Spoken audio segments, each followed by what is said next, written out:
Hello, and welcome to this week's episode of Into the Shadewood, a game that happens every week, and we never take 2 weeks off in the middle of the start of combat. How's everyone doing? Good. Uh, Depends on this next year. Oh, I'm devastated. Hmm.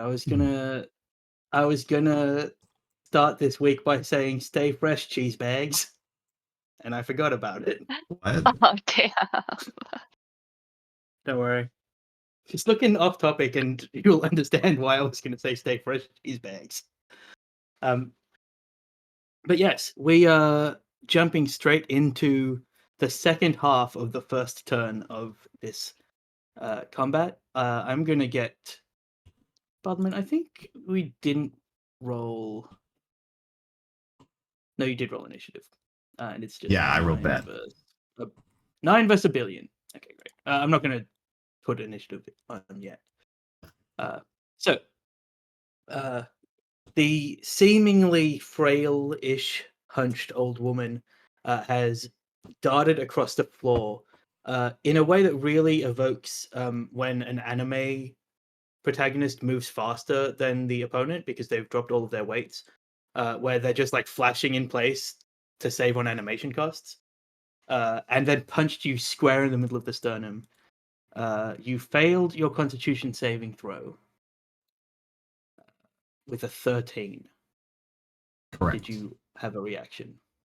Uh,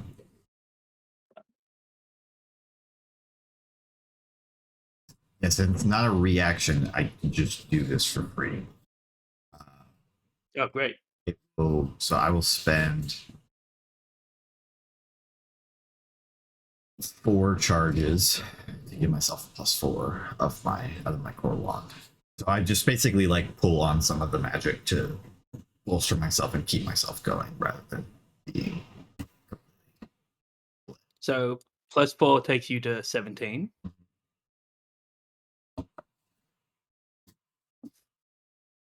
Certainly, somewhere it will tell me the correct saving throw. You'd think. Sure. You succeed. You feel for a moment your body go rigid, and then it just like you shake it off. Make an insight check or perception.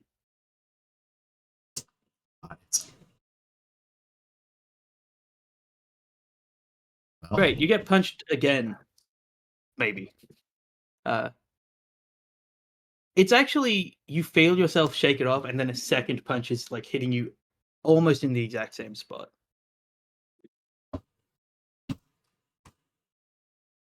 Or not. 13. Do I have?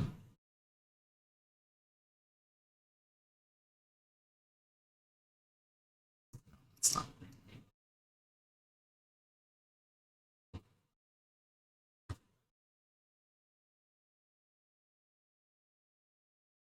Did you say that is a hit? Or is It does hit. Okay. Oh, because you don't have shield. Yeah, Because your shield. AC is so low, you're like, I should Yeah. never have shield. That's still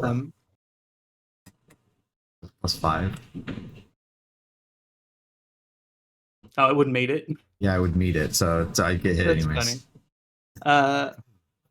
Make another Constitution saving throw. Yeah, not getting hit is not. Ottoman's body actually just like sucks in the punches. I'm pretty sure that's wrong. Okay, 17. 17 continues to be enough. That's actually only 11 damage. I don't know why it's taking adding plus. Oof. Oh, it's a max roll.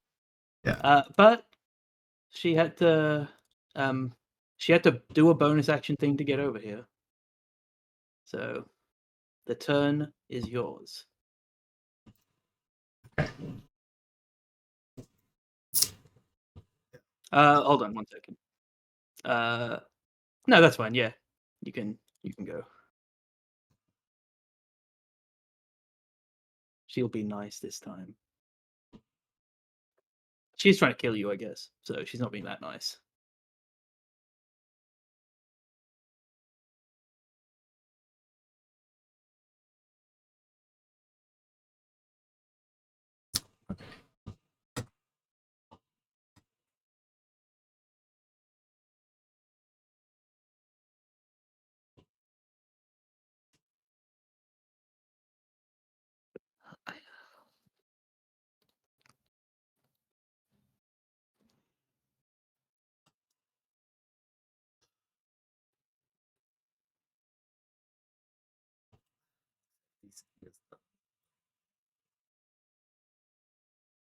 I totally forgot what I had like a plan and I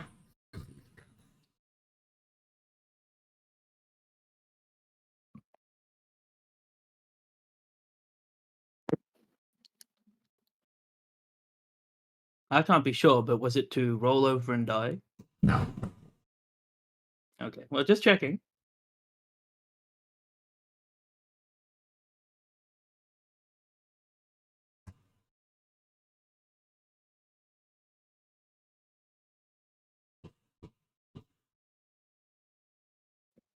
Just quickly remind myself what this character does, since I made this character weeks ago.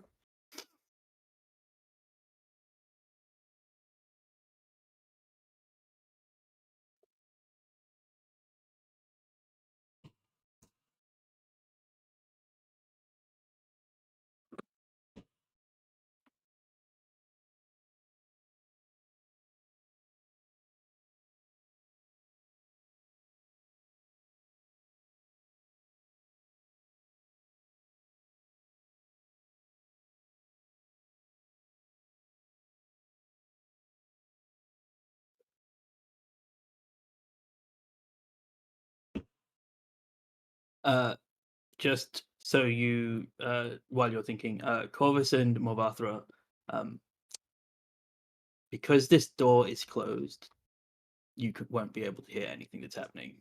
The door's not locked though, is it? You don't know. All you know is that they've got thaumaturgy close. And also, it's because the door, the north door to the room that they're in, is There's closed. no windows. There was like that portal, but it's more of a. There are Visual thing, right? windows. They're definitely fake. Like you can just tell with your natural arcane ability that they are Right. not real windows. Yeah. Because also this building is not right. It's clearly some kind of pocket dimension. You wouldn't want to jump out. Oh yeah, this is But yes, the separately door just got these. thaumaturgy, as far as you know.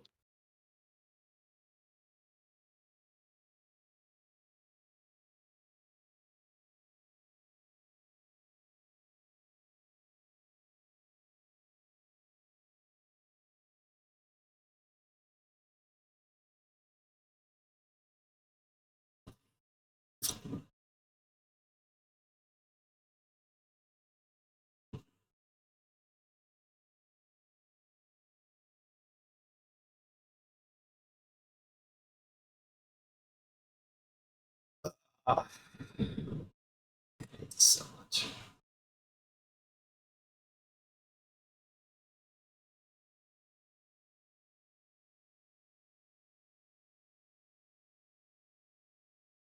You kind of zoom in while you're thinking. If you zoom in on Parliament Terra's tokens, a thing that none of you can do, it does kind of look like what if Robin Williams was fighting Judi Dench.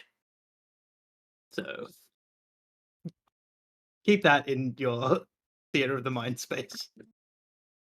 Oh, Judi Dench does have a book in the picture, but that's not true in real life.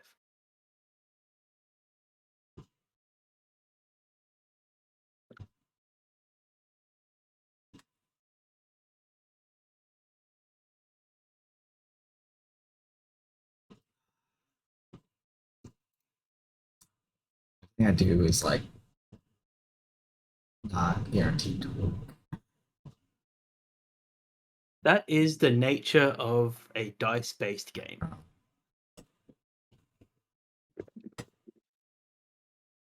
But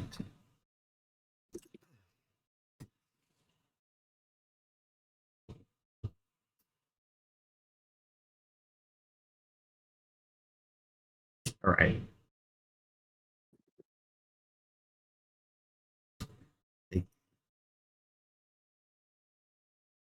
Okay, so here's my thought process. I don't want anybody to give me any help. I just want to think this out loud. I could sending you like the people in the other room, but like I don't think that keeps me from going down. And equally, I could try to slow them and then just run away. Which keeps me up a lot longer potentially, but it is not. All right, fuck it. I'm gonna cast slow. Sure, presumably targeting not you, Yeah, I'll just like but her. everything Yeah, in the no, room but me, pretty much. Yeah, I guess there could be hidden, invisible things. Ah, She does succeed. amazing. They have +9 anyways, so.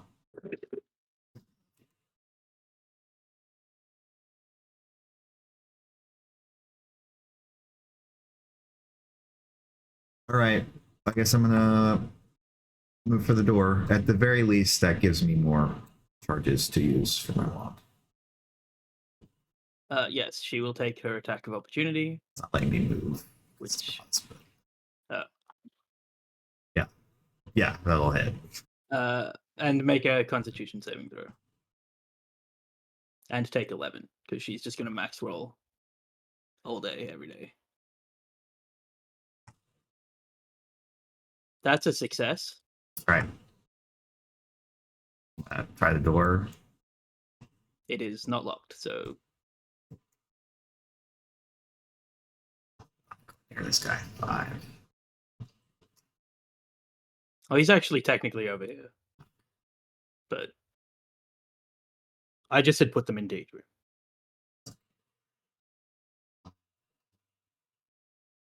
.30.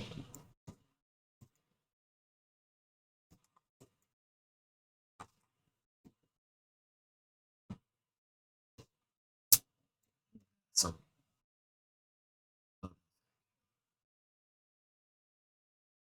Yes. Also, I believe the doors are correctly open where they should be open. So, if a door is registering as open, that is correct.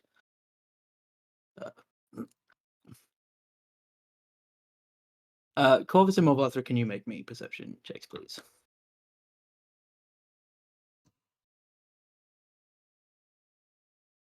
how are we doing?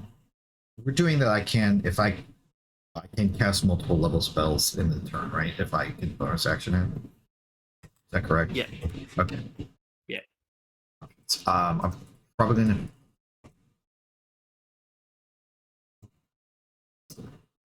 Misty Step, or do I quicken? Really fucking fast.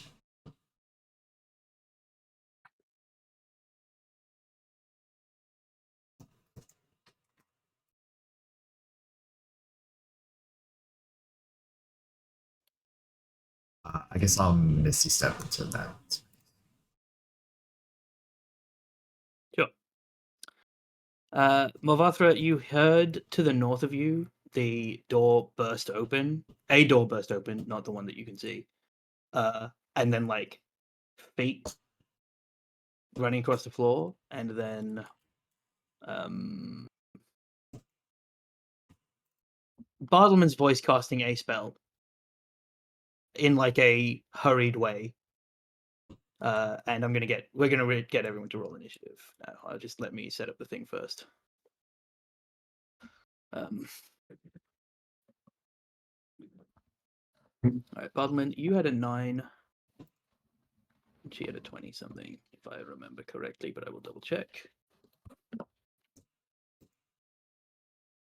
Well, not a 0.06. Yeah, so everybody roll me initiative, please.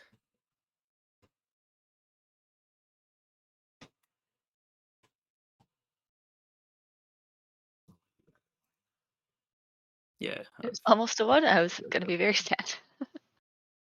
Well, I mean, the earlier you go, the less chance that you have to do anything because you don't know anything's happening. Oh, that's true. Shit. Oh, Frankie. Good. Good, Frankie. That 20 rolled off. Such an attractive way.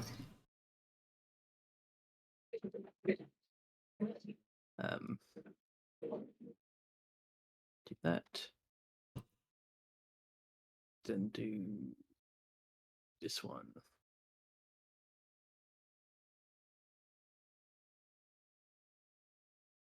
Oh, I'm sorry. Not that it matters that much, but my movement speed is 35, so I can get an extra 5. Sure. It may. I don't know what her movement speed is. I assume it's a billion, but it could matter, I guess. Yeah. I mean, if nothing else, it will annoy her slightly more. Yeah. Like have to move one extra. All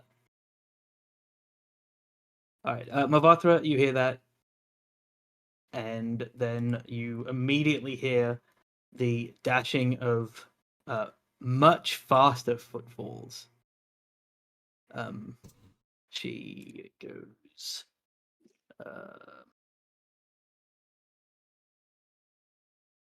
to there. What is this range? What's this? 35 feet. Mavatra, you also hear her say, a voice say, I was just going to knock you unconscious and then use you as a chip to get the others to do it for me, but I guess I'll just have you all killed. And then let me see what you can see.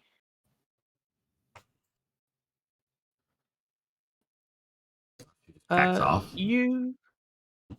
She does something outside your vision. Yeah. But I you can, like, then do see hear her a sliver, but yeah.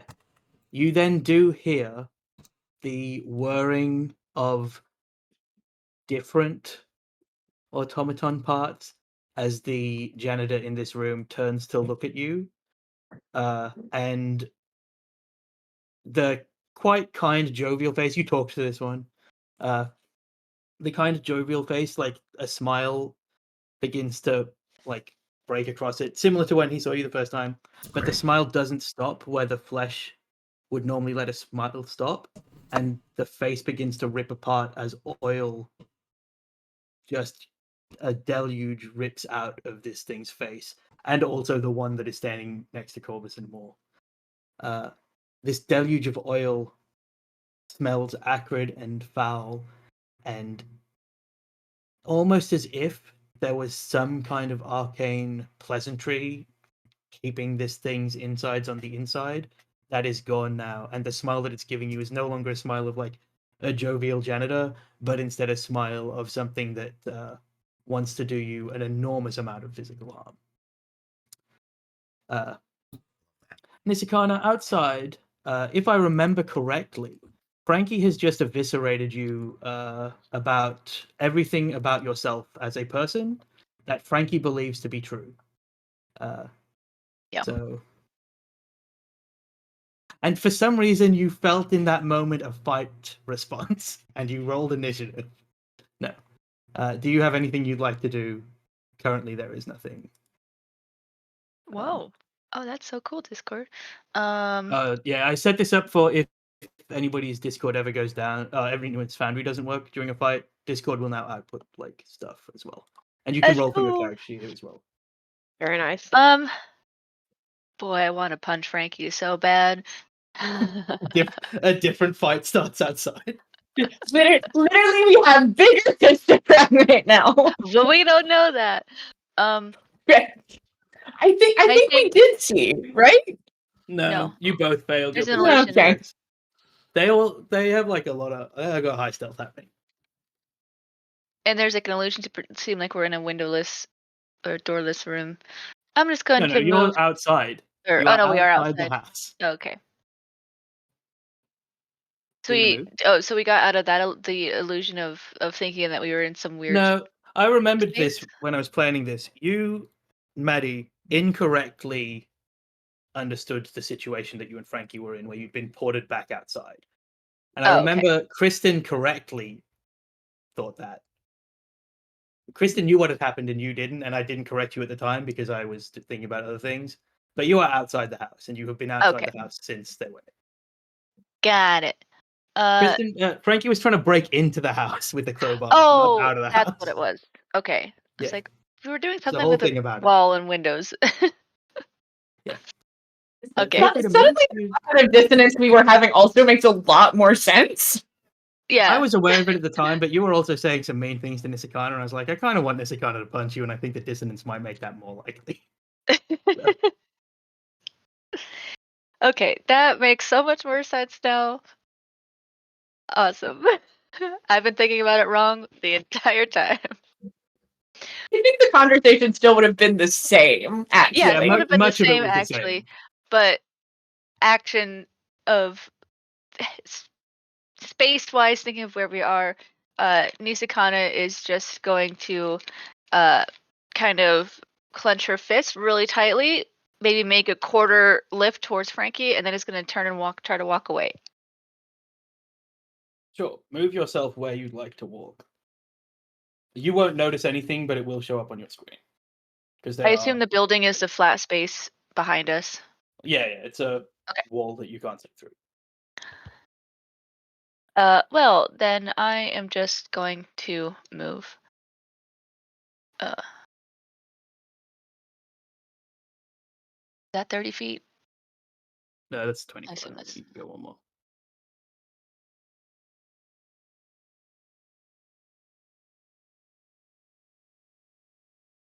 Great. Let me just have a quick little... Oh, great. You get shot a bunch. Cool. But also I do need to now click some things to...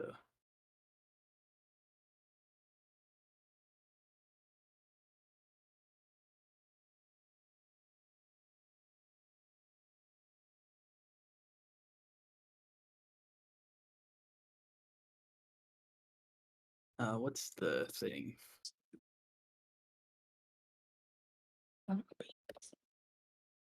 One of these had advantage, so the first one will be... The first one misses you with Oh. advantage, and then does a 22 hit? Yeah. Does a 21 hit? Also, were you supposed to do... Okay. And everything above the 18 hits. Okay. I didn't... If I roll them individually, it's going to come out a bunch. Like, awkwardly. Like, if I do it individually, it's just going to be hard to read. That's what I'm saying. Yeah, no worries. So you said above 18 hits? Or 18 and above, yeah. Okay. These are all individual shots if you have resistance. But I assume you don't. If I have what? Reactions? If you have resistance, No. these are all individual hits. You take 36 points of damage.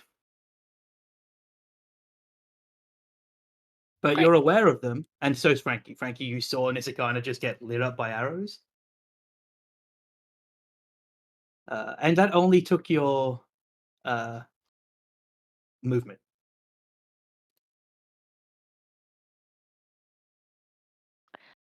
Great. I'm gonna go, what the hell?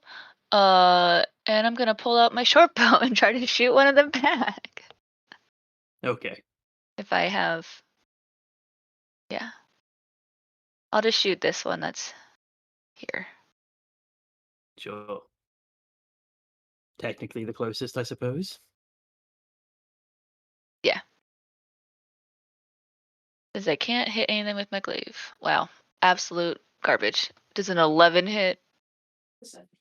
No. Did you? No, Great. not even a little bit, actually. The extent to which it misses, you kind of shoot, and where you felt like the flittering shadow of this thing was, it wasn't, and it's just like slightly to the left. But you do have 2 attacks, being level Great. 6 paladin. Oh, I yeah. forgot you had such high dex. And then... Yeah. I'm not an optimized character build, Jack. No, I'm just saying, I wasn't saying you weren't optimized. You have 16 dex, and it was surprising. That also misses. It's worse. I was being nice. Action. Thank you. Action, shield of faith on. Sure. Next up. Nothing happens. I'm going to count that shot as the phase whole action, but next time, it's going to get fucking worse. Oh, I've discovered a problem with this thing, is that it makes things harder for me. These two do not have such compulsion.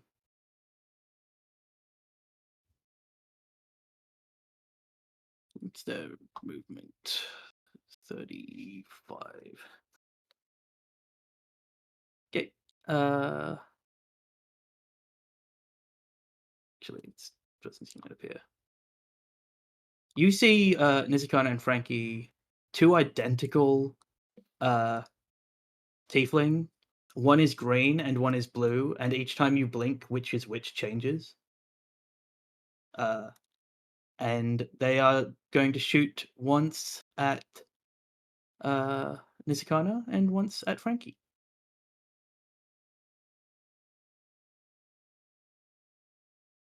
Missing Nizikana with the Shield of Faith, if I am correct, and against Frankie.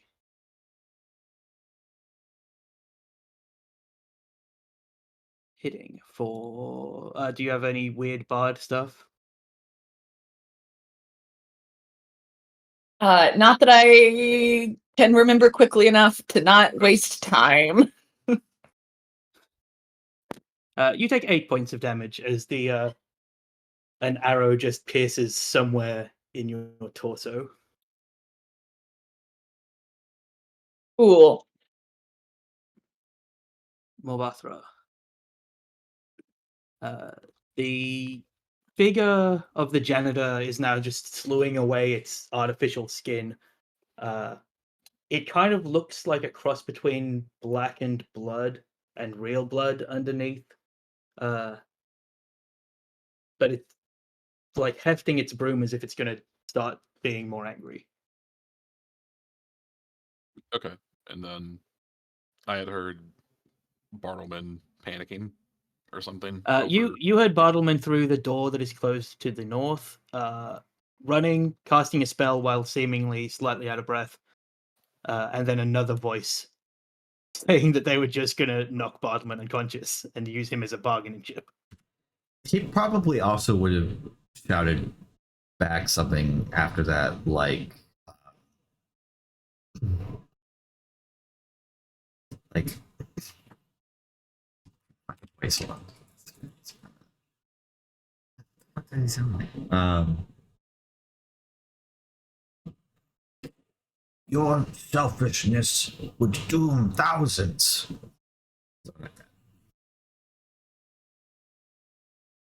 All right, well, Okay. Marbothro drops her bag of snacks. First off, When you drop your bag of snacks, you get hit by the broom because you lit it in front of one of the janitors. Okay. Has it reach? With its broom? Yes. Yeah. Actually, I didn't. It has a reaction based on other stuff that I've chosen to apply here, but it does have reach as I wrote it. Yeah.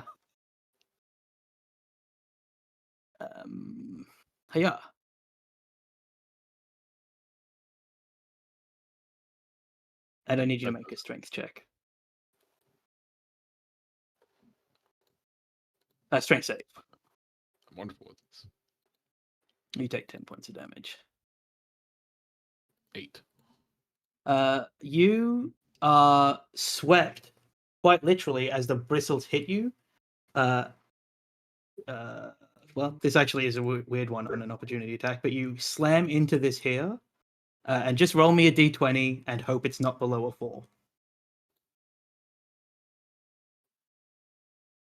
Thought that was a 1, but you're fine. You do feel like the wall that you hit felt hollow, and like it was about to give under the impact of your blow, but you don't take extra damage. All right. And now you can continue your turn. The snacks also go with you. All right. Well, that kinda let me do a thing I was wanting to do anyway. You're welcome. More having had the thought of, oh no, Bartleman might be getting beat up, and he's old, then, oh wait, but Corvus is Corvus. I can't leave him here to get beat up. And with going to attempt to try to draw this thing's reaction, or like to give Corvus a chance to escape if need be, is shakes that off of like, okay, ow, and is gonna move.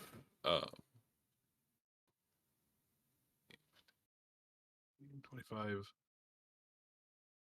Yeah, I guess 25 feet here and just open the door to see. You should just be able to click it. Just can't see anything. You could be one more to the left of that and still have moved 25. If that would give you a better view, I think. Oh, you see an old woman standing next to the janitor. She does not seem threatened by the janitor. Okay, so I can assume. Oh, I can't really assume anything. Author is, yeah. Hey. Yeah. Moore is seeing those you two. heard her say she was going to kill Bartleman from this room, so you could assume pretty much whatever you want about this. Okay, I was like, in my head's like, Moore's like, is this the same old woman though that I thought I heard? But 25 feet there. I'm pretty sure it doesn't. Whenever you wild shape, you don't gain back movement speed. Your movement speed or spin is already spent. Yeah, so if you had 40 movement speed in your other form, you'd now have 25 less. Okay.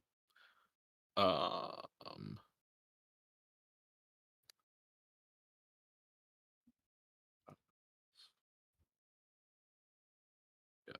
Move the full 30 into the room.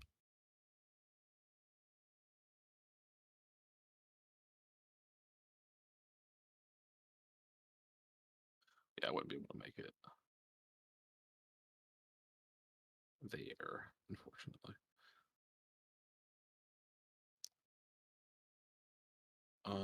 Yeah, Moore is going to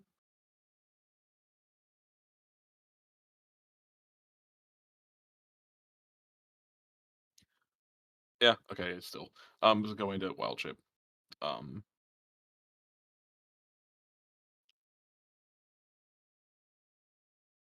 Into the crag cat. Sure. Let me find that for you.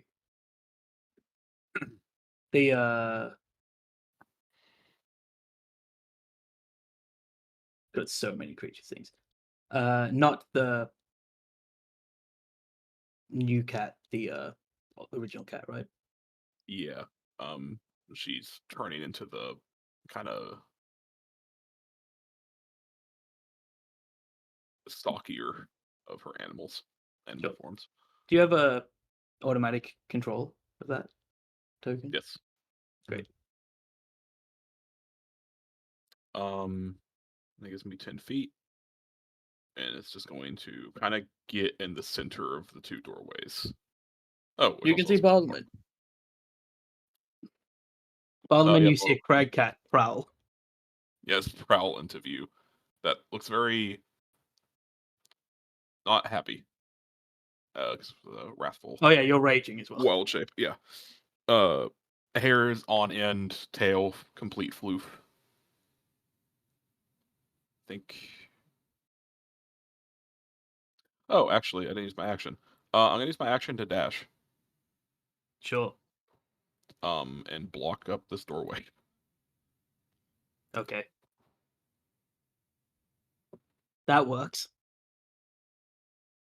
Oh, that's the end of my turn. All right. Outside, the green and blue tieflings immediately go again. Oh, the perfect amount of speed. Now that they're up close to you, you can see that both of these attacks come from the green form. Like it flips between both, and both of them attack when they're green. Frankie. A kind of spectral, what looks first to be a spectral spear, seems to be in their hand, but in fact, it's like a spear that feels really familiar, energy-wise, to you. Appears and they stab out at you.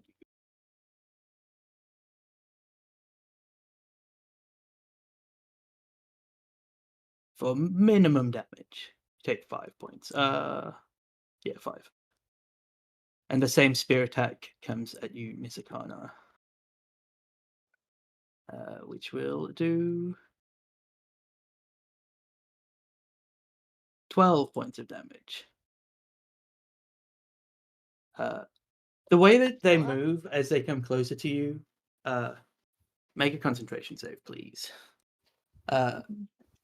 As they come closer to you, they move as if the wind is blowing them towards you almost.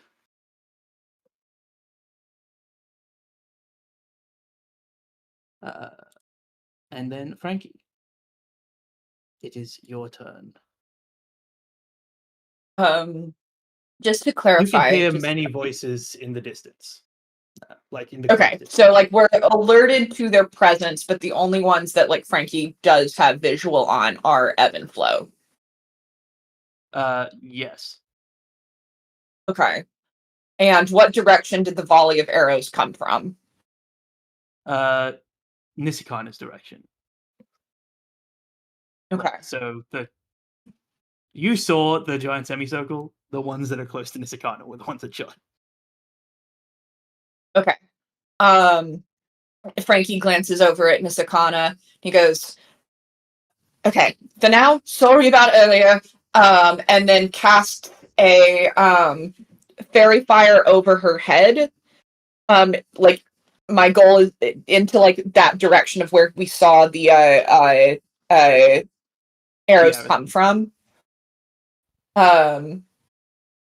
We'll say because I can't just and it gets confirmed. I actually, Frankie would not know who is over there. This is not a failing of the foundry right now. So it's a range of 60 feet. So if I just like drop it maybe like here, 60 feet that's my. Are you going to move as well to do it? Because 60 feet is to like this point is where you can get to at 60 feet. Yep. According to my ruler, which is 40, 60.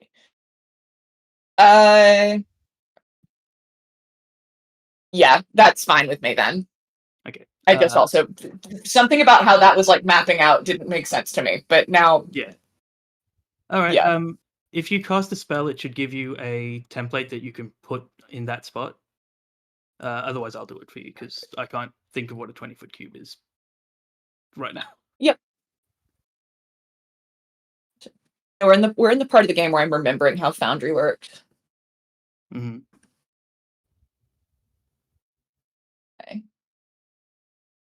I think it's like over here. Okay.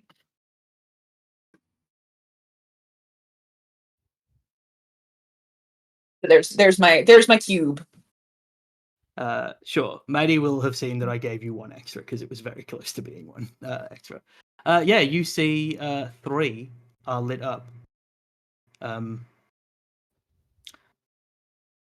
There's functionally no way that I can work out to show you those things. But maybe, hang on, give me 1 second.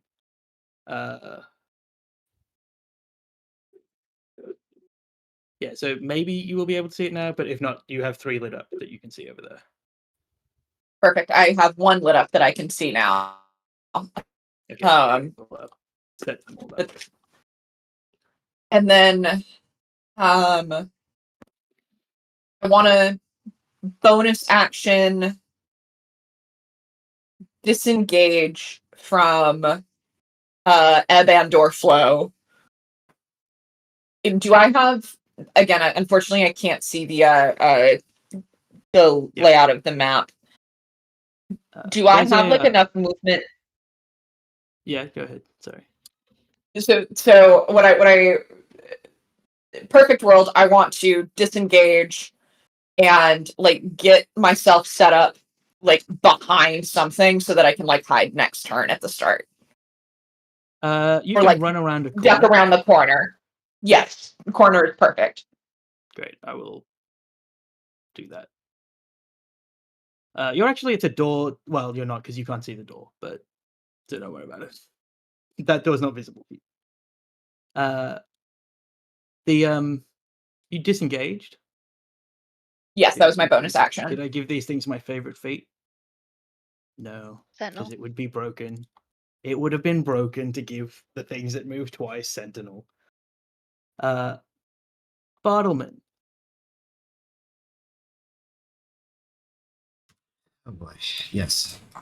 You seem to be blocked off from the terrifying monk by a snarling crag cat that you know to be Mobathra. Which is amazing. But this guy is also turned horrible, right? The janitor. Yeah, it depends on how much you felt about his puns before, whether this is worse or better, but it's not good.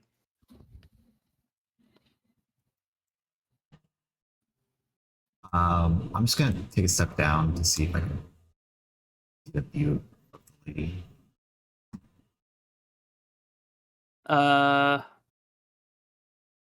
I will say you can, but she's going to have cover of anything that's an attack roll.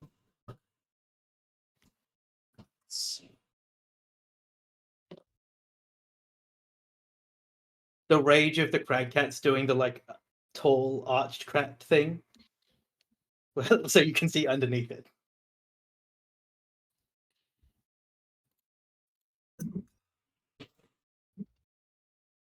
Right.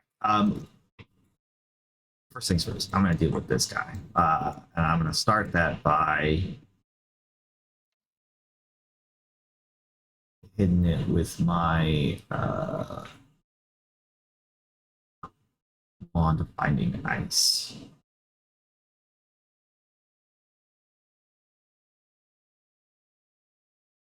Sweet.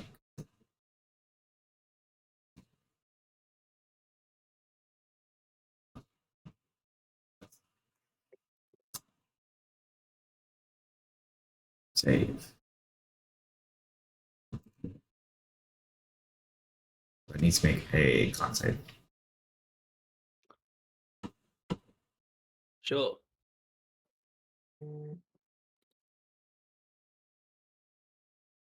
It fails. Hold on. Let me just look up. Oh, it's a 1. Don't worry about it. Yeah. It fails. It's set up right. No, it's definitely not. Okay. Let me just pull up.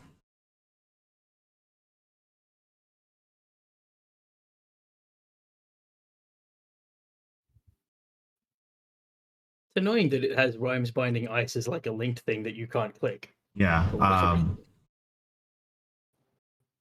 8 charges. I'll spend 2 charges to bump to the bump.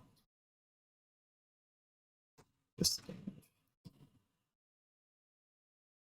Sure.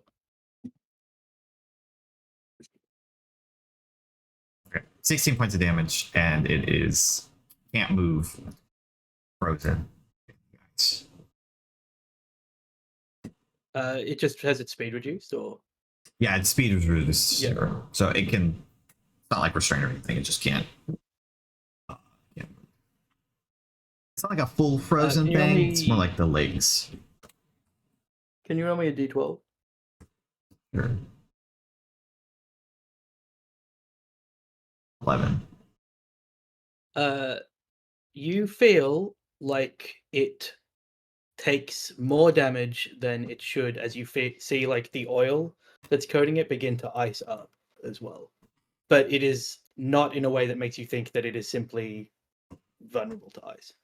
Okay. And it's bloody.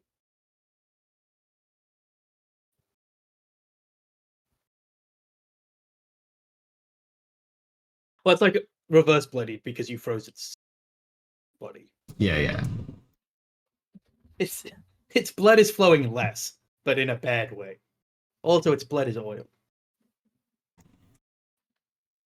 Would you like to do anything else? Yes, I'm gonna shout.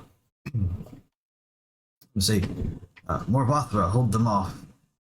I'm going to go get Corvus. I don't know what I'm doing with this voice today. As you leave Basically speak. the square that is 10 feet away from it, you will take an attack of opportunity. Really ridiculous. Hey, they're wielding brooms. Mothra as a cat. Please make me a strength saving throw. Mothra as a cat. They have reach. A billion. Fuck you. It doesn't push you, and you only take 5 points of damage. I'm now bloodied. From you got broom bristles sticking out of you. Oh, the broom bristles are porcupine quills, by the way. It's not like nice bristles. I was gonna ask, that but any that does bristles are good. clarify. This definitely hits with the bristle end, not the pokey end. I'm gonna shout Corvus. It does, but no, it's hitting with the bristle. But... I'm also gonna quicken. Oh wait. Should be... Yeah, I'm gonna quicken. To clarify, I can hear all this shouting. You could hear that one because it's like I'm yelling closer. for you because I'm wounded and I need some healing. I'm gonna. Oh, Yeah. also you can hear all of it now because all the doors are open. I'm gonna quicken spell to cast from myself where I'm finding access second level. On the other one. That thing that on your character sheet is not prepared. Oh, Is it really not? That's fine. Oh, you're right. I will assume that it was meant to be prepared and you had done something else weird for whatever reason. Because being a wizard is hard. And this was an adventuring day, so I assume that you would normally have had it Yeah. prepared. When did you make the wand? Did you have to have it prepared today anyway? Oh, was that yesterday? Anyway, it's fine. It will succeed had this to have it constitution. prepared. I forgot to have it selected. It has failed the Constitution saving throw. Excellent. Also, Yep. And could you roll me a d12? Okay. It is exactly the same level of bloodied as the previous one. Yes. It's all coming together. It's an impressive thing to do, to roll 4d8 plus a d12 and then 3d8 plus a d12 and do exactly 27 both times. And that's my turn. Great. Outside, you hear, both of you hear in the darkness a voice that says, it actually sounds really gravelly in a way that I can't do, like a Janis Joplin kind of gravelly vocal fry. It's like, remember, we're encouraged to keep them alive if we can. Which anybody with like any positive in insight can tell is a not very convicted, let's keep them alive. But it is coming from the closer to Frankie than Nisakano. Will they actually do anything, or are they just going to watch? I think they're probably just going to watch. Although, hilarious. No, they just watch. Corvus. Yeah, Corvus gets the hint, and is going to take a sprint this way. I'm not actually going to do my full dash until I know what's going on. Sure. I am in the ruler mode, so hold on. Oops, still in the ruler mode. Please let me be in person. I was going to say you can just move to where Morvathra is, but that's a hidden token. So it occurs to me actually that hidden token gives you vision but I guess I don't care that much. Come on. You see I got Morvathra. this. I'll tell you that you can see that Morvathra is clearly blocking a door because you understand animals well enough, and then an old lady standing next to one of these janitor things. She does seem to you like you need to roll an insight check. Cool. Yeah, then I shall do that in just a second. It is presumably reloading my foundry. I have the anchor or the anvil. Let's hope.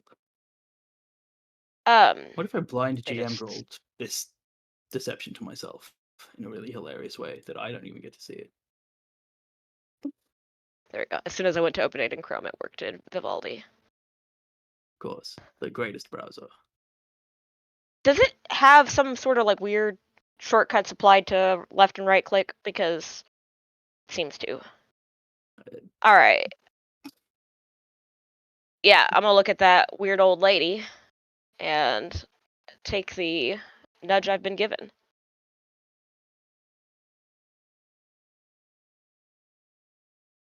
It doesn't She matter. seems to be like cowering away from this janitor, but it isn't looking at her. Okay.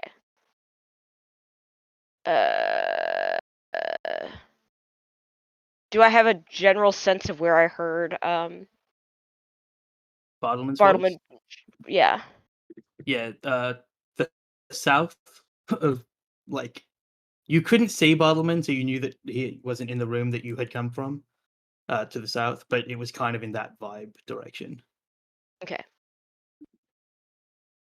It is a bit like that Scooby-Doo gave Chris. What if I'd set up these doors to go to different rooms instead, just to make it so much more hellish? You were meant to all be here for this. All 5 of you were meant to be in here. It's not my fault that you threw away 2 keys.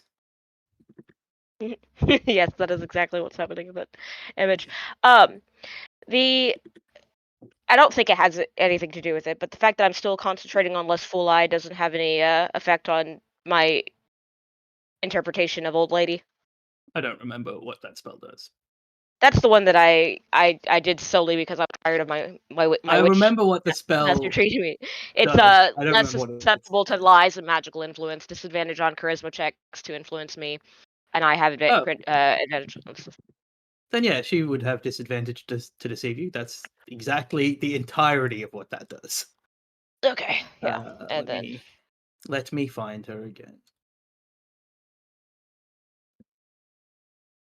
You're not as convinced, but you're still like she's doing the things that you would expect a person that was scared of a monster to do. okay. And she does not have any weapons. She doesn't carry anything that makes you think she's a spellcaster. She's just wearing robes and glasses. And Morvathra's turned the other way, looking into the other room. No. No, Morvathra is hunched down in the doorway looking in the direction of the old lady and the robot. But it could just be at the robot. Got it. Corvus is going to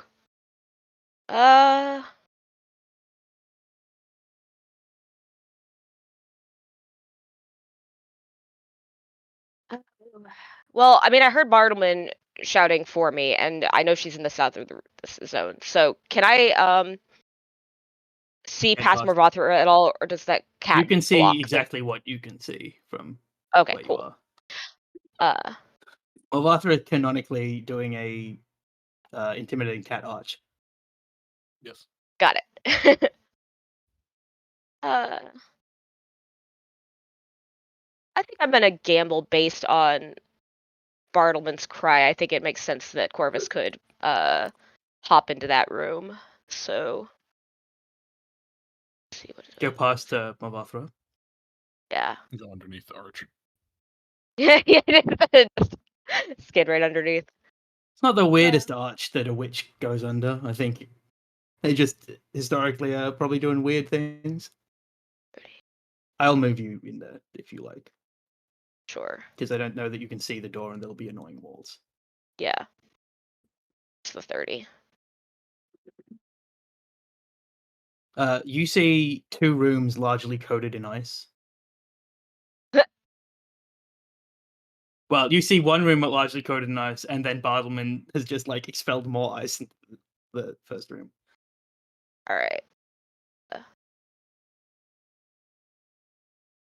Have I been moved? Yeah. Okay. Well, that's not Oh, apparent no. on my screen. Look, you were on top Alright. of a different token, and that made that annoying. So, yeah, great. Okay. Cool. Then hold on. In that case. There was nothing invisible there. Don't worry about it. Nobody look into that. Got it. Hold on. Looking for my.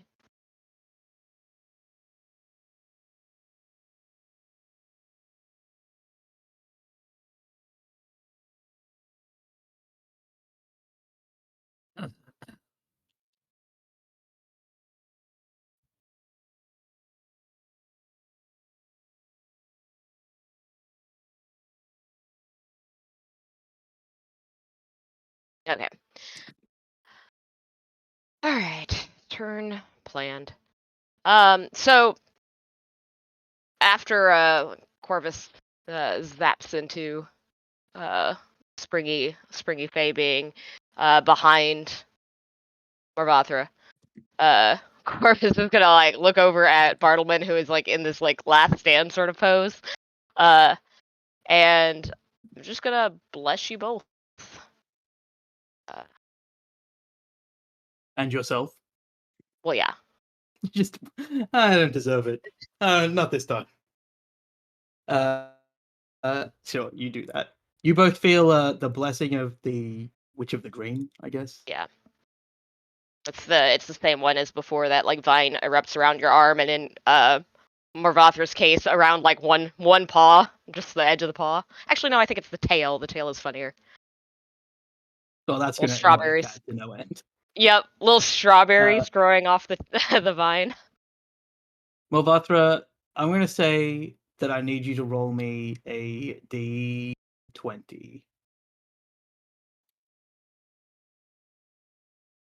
Yeah, that makes you angry enough that your rage will impart 1 extra damage this turn. Excellent. Because I cannot imagine anything that's more annoying to a cat than putting extra weight onto their tail. All right. The good news is that now the janitors get to go, and by good news I mean 2 of them are stuck. Rhymes Binding Ice is 1 turn, right? Because it's not I concentration, think so it can't just be so. forever.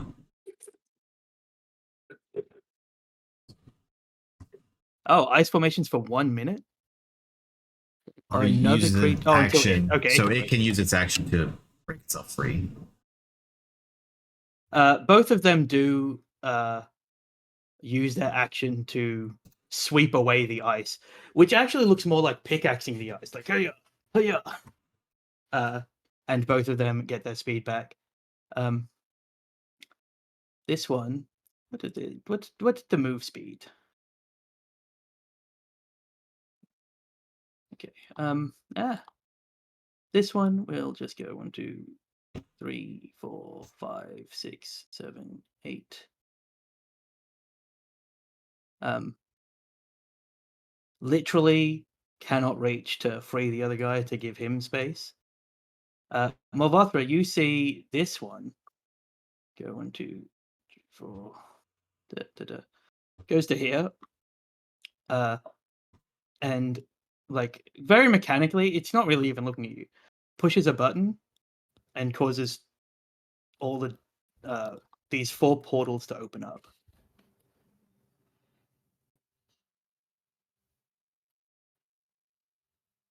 But I would not worry about it. Just in general, I would not worry about that. And then it tries to hit you with its broom. With a massive broom attack, which is how you deal with feral cats, actually. All of this correct. 12 hit. Miss. It's just trying to it looks like an old man trying to get a cat out of a space a cat's on to be, and just really like shaking a broom at it and doing nothing. While you're all nearly dying, there is a very funny moment of a janitor trying to shake a broom at a cat. Then they're done. They don't really have a lot of ranged options. They kind of only do one thing. Probably don't need to have all of these in here.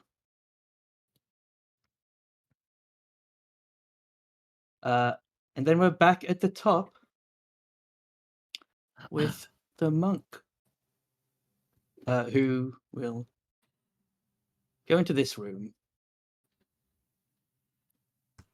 So far, and kind of everybody throughout the entire place, but also the two outside. There's like this kind of crackle of an intercom kind of thing turning on, and you hear an old lady's voice say, "I was going to only kill Bartleman because I wanted you to do a thing for me, but The Corvus's WTF face at this moment is like. I suppose Nobody else has context for what if she's all of saying. you put down your weapons immediately before I finish this sentence, and I can see all of you, I will command your deaths to not happen, and we can discuss this task that I have. Does anybody put down any weapon by the time that they finish speaking? Frankie? Frankie does. I appreciate that the thief tiefling did do it, but I did say all of you, we don't need the two outside alive. The three inside will suffice. Corvus just glances over at Bartleman. Bartleman is a weapon, you know. So I don't know how. Yeah, exactly. she He's like expects- standing there with bare hands, like. Look, you all have casting things. If you put them down or made any effort to look like you were going to put them down. Also, she does just like, Mubatha, you like do a slow cat blink as she moves, and then suddenly she's like right in front of you.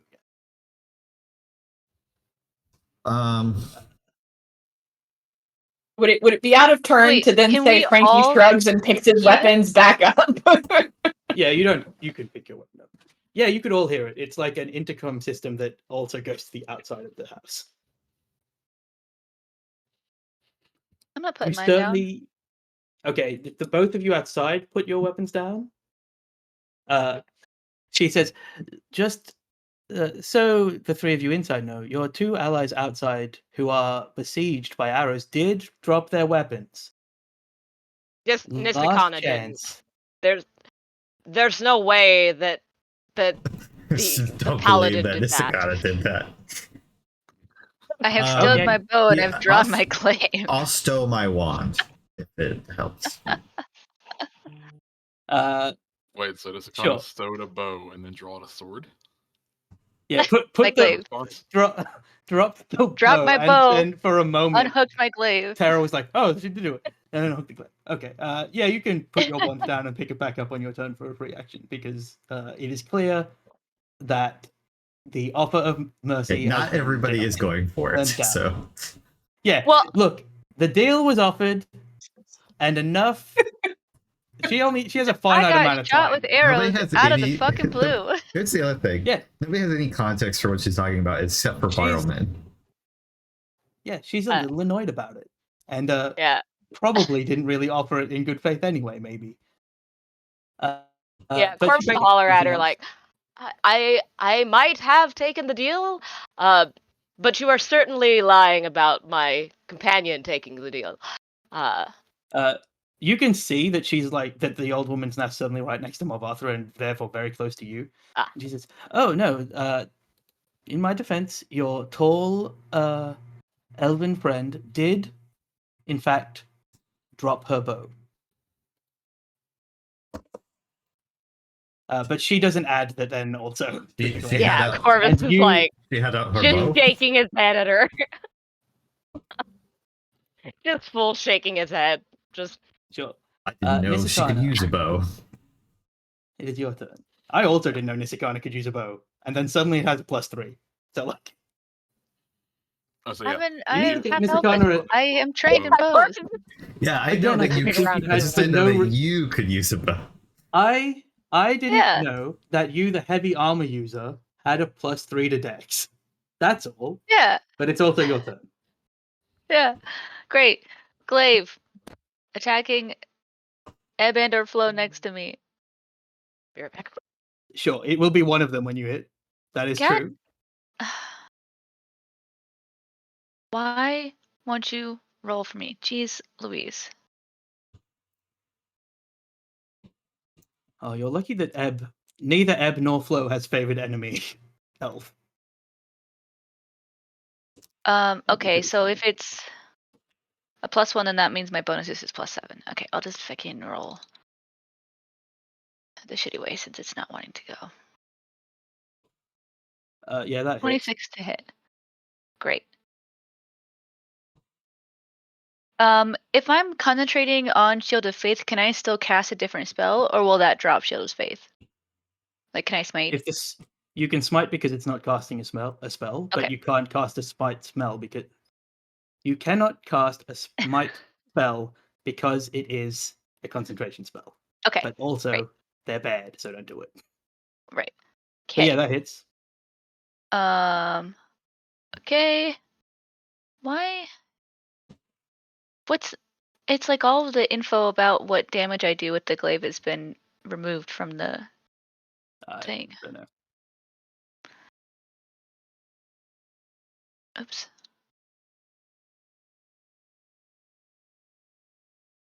What is the weapon damage of a glaive? D12 probably. D10 certainly. That's depressing. D10. Yes. Okay. Okay, that's actually ridiculous. D10. Because of the reach. Yeah, it's a reach weapon. Yeah. Okay, that's fair. Could be a whip. Hold on, let me just go to my D&D Beyond version of the sheet just so I do it correctly with the right bonuses. Chris, don't tease me. I'll shoot Frankie in the face right now. D10 I'll give plus every single one of these 4. rogues a legendary action. Okay, I'm going to do that, and then I'm going to drop a 2nd level smite. So plus another 3d8. I believe in you. Okay. Well, max slashing damage. Yes, So, you do damage to this whatever is happening with this thing. Great. It reels, it's a big blow. They reel. Yeah. It's a big blow. Not enough that they are particularly bothered about it. Great. 2nd attack. That's Ooh, it. shitty. Okay. Bonus action. Do I just want to hit it, or do I want to heal myself? Oh yeah. Wish I remembered the things I gave you.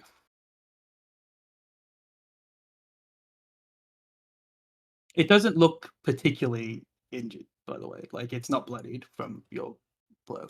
Yeah, that's what I figured. Okay, I'm going to use 15 of my 25 lay on hands to heal myself. Sure.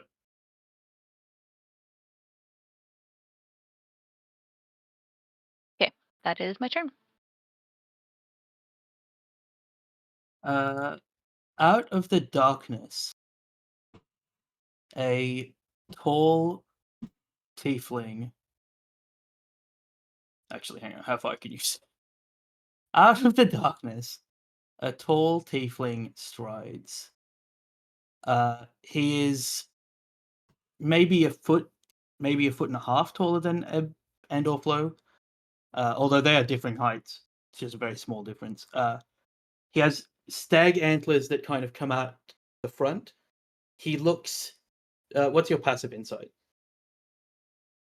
Passive insight is 15. You've never seen a man that looks more sad than this. Just in passive sad, like in a state that is not causing additional sadness. You've never seen a man that has like resting sadness of this man, and he has a rope tied in a noose around his neck that like hangs down the back. And he says, "I'd truly prefer to take them alive." And he will cast, targeting you, a spell that requires you to make a Constitution saving throw.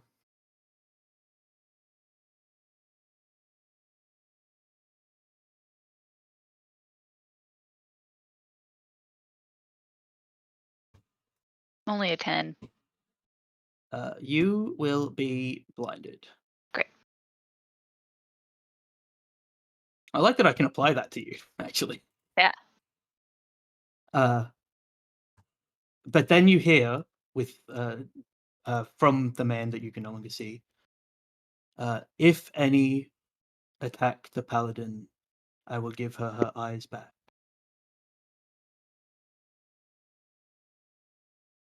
And you get the impression that he hopes that you surrender, but Mm-hmm. who knows? That's the end of his turn. His sad little meager sad turn. Sad little noose man, Frankie's best friend.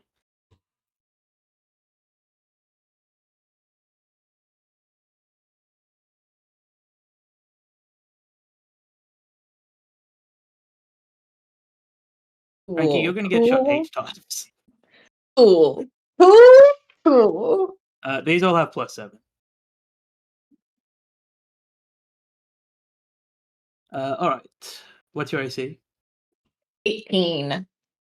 Well, they rolled an inordinate amount of 10s, so you will get hit 3 times out of 8 attacks. Yay! Pretty good.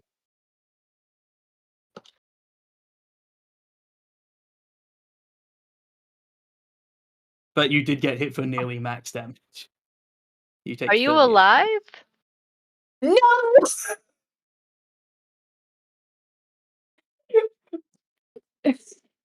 No, Frankie, there's like like he's bending down to pick his weapon. The way I see this happening is he's bending down to like pick his weapon back up, like sort of shrugging, not feeling strongly one way or the other about the fact that his compatriots didn't also drop their weapons. He just didn't know what the vibe was with the group. He's standing back up straight, is like taking a deep breath to like go run back into the fray, and then just falls forward as all of these arrows like pelt into him.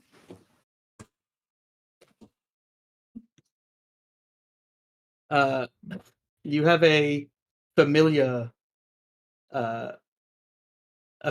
feeling of life beginning to slip away from you, but none of them hit you after you hit 0.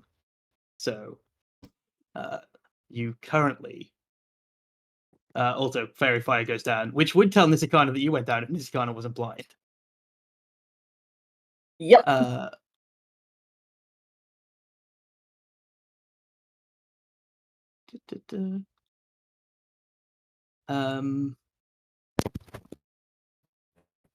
Morvathra. Okay. So the old lady's in my face now. I mean, she's standing next to you in a way that is shockingly not that threatening, because she's an old lady and you're a giant cat. But she doesn't seem bothered by your catness.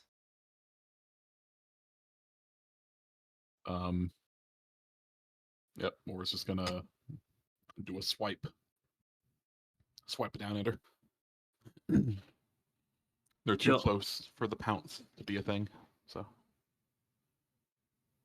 Don't forget your extra rage damage. Oh, it won't be necessary. I hope you crit now, because that was very confident of me that you were going to miss. but that extra one range. Yeah, that hits, of course, because it's a 23. Don't forget all of your extra rage damage, because it should be an extra +3, I think, as a total. Yes. Unless I'm forgetting.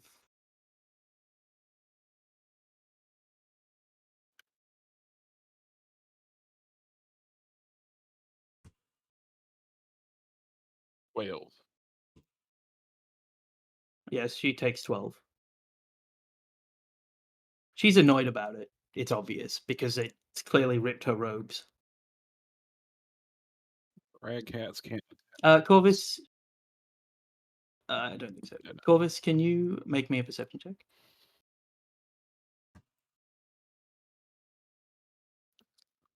Yeah, I think neither of your core forms can attack twice. Got the pounce. Yeah. You can see where the clothes have ripped, that there is a underneath. She's like wrapped in bandages that look really old to you. What are your languages? Do you have a third weird one, or just common and Elvish? Just common and Elvish. There's words on it, but you don't read the language.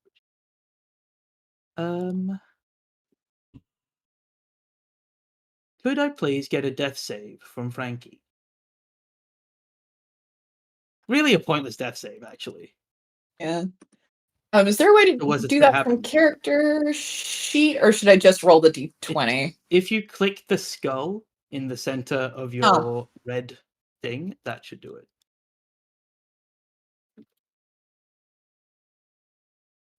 Good. There's literally no stakes for Frankie's death saves.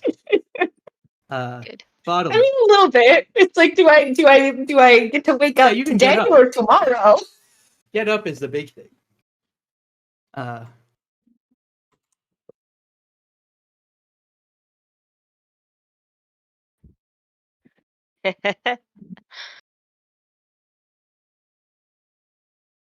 Andrew, you're muted if you're talking at all. Sorry, I can't see her. This portal room opened. What does that look like? It looks from where you are like a purple emanating arcane portal. You can't actually see the portal ends at like the square. I'm gonna move you up so that you can see it, but like this square in front of you, everything behind it is kind of like an ether color.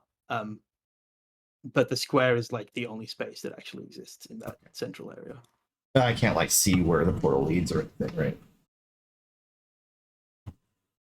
No. But equally, nothing has come out of it yet. I know. True. Okay. All right. I'm gonna take a step down.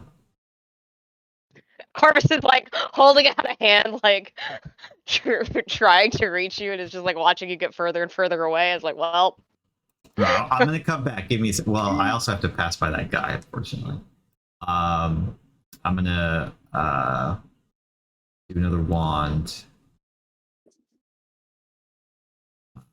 Just click out spell. All that's happened is that there's now 2 people for you to put into ice. Yeah.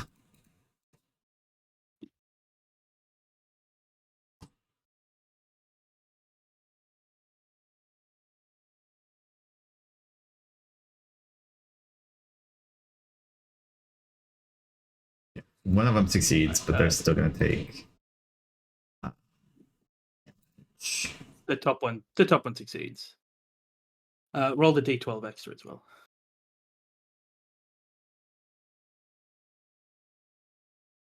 Oh look, 27.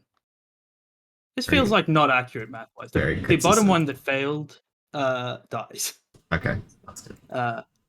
It dies in. You have a 20 intelligence.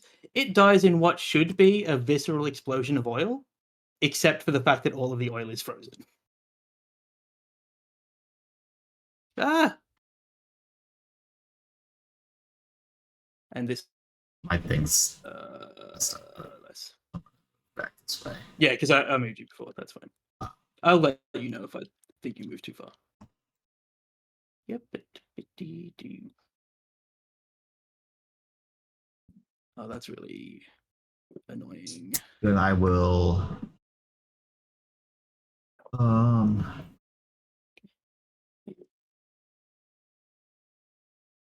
27 you did, so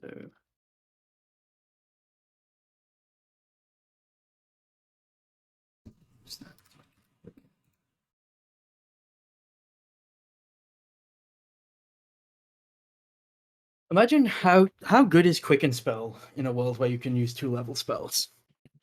Pretty freaking good.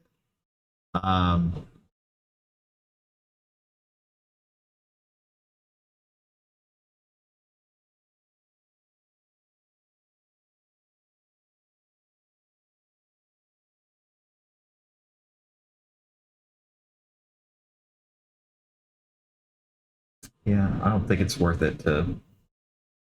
Stargers, I don't think it's worth it to do the 5-foot or 10-foot Misty Step. So I think that's my turn. No, you're close enough that I just needed you to not be 40 feet away. No, yeah.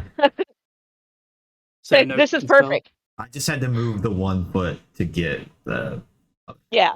No, that makes sense. I was terrified that you were going to move into the next room. Like, well, I can't help you now. No, you're good.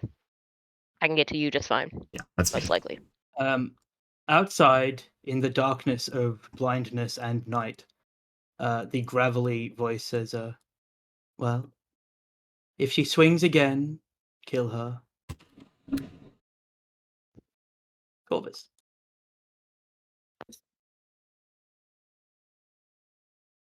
To Bartleman, take a 3rd level Cure Wounds. Come on. Roll it. On. Interesting. Healing spell is interesting. That was an interesting thing about the healing spell that I had not thought about. Okay. You're just gonna have to. Yeah.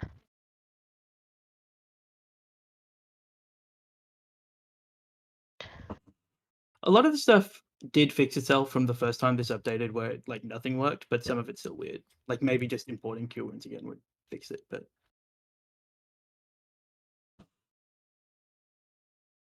I can't tell you what the interesting thing was. Yeah, I see that.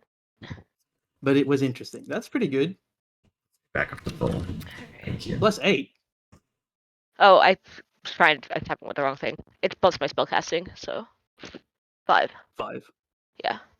23. Back, not 26. I think that's still full. It overhealed me.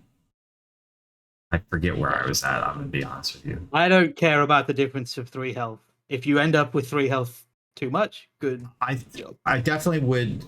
But I don't think it would. No, it wouldn't be 3 health too much. It might be like 1 or 2, but I know it was like a few more than I needed. Yeah, don't worry about it. Yeah. What else, Corvus? I don't think I have a useful bonus action in this moment. Come on. My filters are working. I do not. I am going to kind of quietly mutter to Bartleman, the old woman, there's something arcane about her bandaging. I don't understand the language. Do you have Arcana? I do. It's not arcane. Okay, so there's something ritualistic then? That's what I might say. Something weird. But yeah, ritualistic works. Yeah. It just has a language you don't Yes. speak. But it's Yeah. certainly not arcane. Okay. Something ritualistic about her bandages, and they're far older than anybody would treat themselves with. And yeah, I don't have any useful bonus actions, so I guess that's my turn. Alright. Did you get a... I'm gonna move a little bit. You can see through the portal room, Yeah. which is fine. I don't think you're meant to be able to, but I like it. You move to where you want to move to. Okay. can I, as a bonus action, try to figure out what the fuck is going on with that portal room? You can make an Arcana check. Okay. Can actually, I didn't see. I was over here when it was triggered, so did I see it triggered? Yeah, Like, you did I saw see that button? You saw the janitor go and push a button on the wall. Okay. Can I perception and see if there is a button on this wall? You can perception to see if there's a button on that wall. You saw it press something because of the angle. You couldn't see it was pressing like Yeah. a specific. So I'm gonna like You look can at check. this in the same kind of relative area that I saw and see if there's anything. 16. So that was a 26. He starts looking at your heel. You can't see anything that you would recognizably think is a button. I'm gonna add my D4 just in case for my Sure. bliss. Yes, good point. You don't see The whole anything thing- that you could recognizably see as a Trigger. Okay. button. All right. I'll step back over here. 5, 10. There we go. Sure. Keep Attack an of eye on- opportunity. Cool. This reach broom. So this happens before you step more than 5 feet away. Does a critical hit. Okay. Make a strength check. A strength check, not a saving throw. It's a saving throw. I don't know why I keep saying check. Top and bottom. And then I've got D4 to it, so hold on. Didn't mean to hit it twice. It was just not triggering. But You don't need it's a to three. roll a Okay. d4 on a 3. Yeah, I did see. Okay. It was just not triggering. So, as you step to here, you take 15 points of damage. The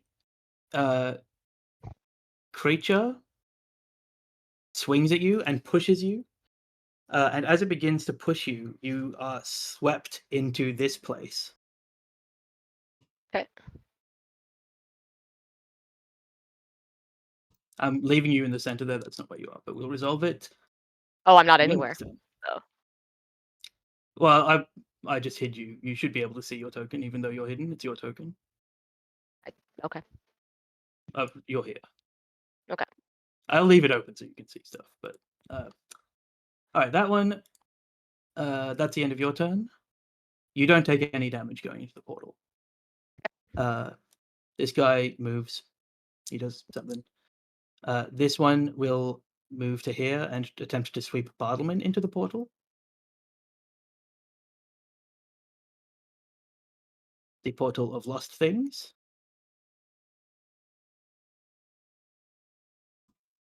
Bartleman, that's a 9 to hit, which devastatingly does hit you. Yep. You can't use your wand to increase your AC. Okay. Might be a thing. Hold on. I think it's just saving check. throws and. Okay. Well, you make a strength save after. Okay. And take 6. Well, Arthur, it's important that you do fit through these portal doors. Just.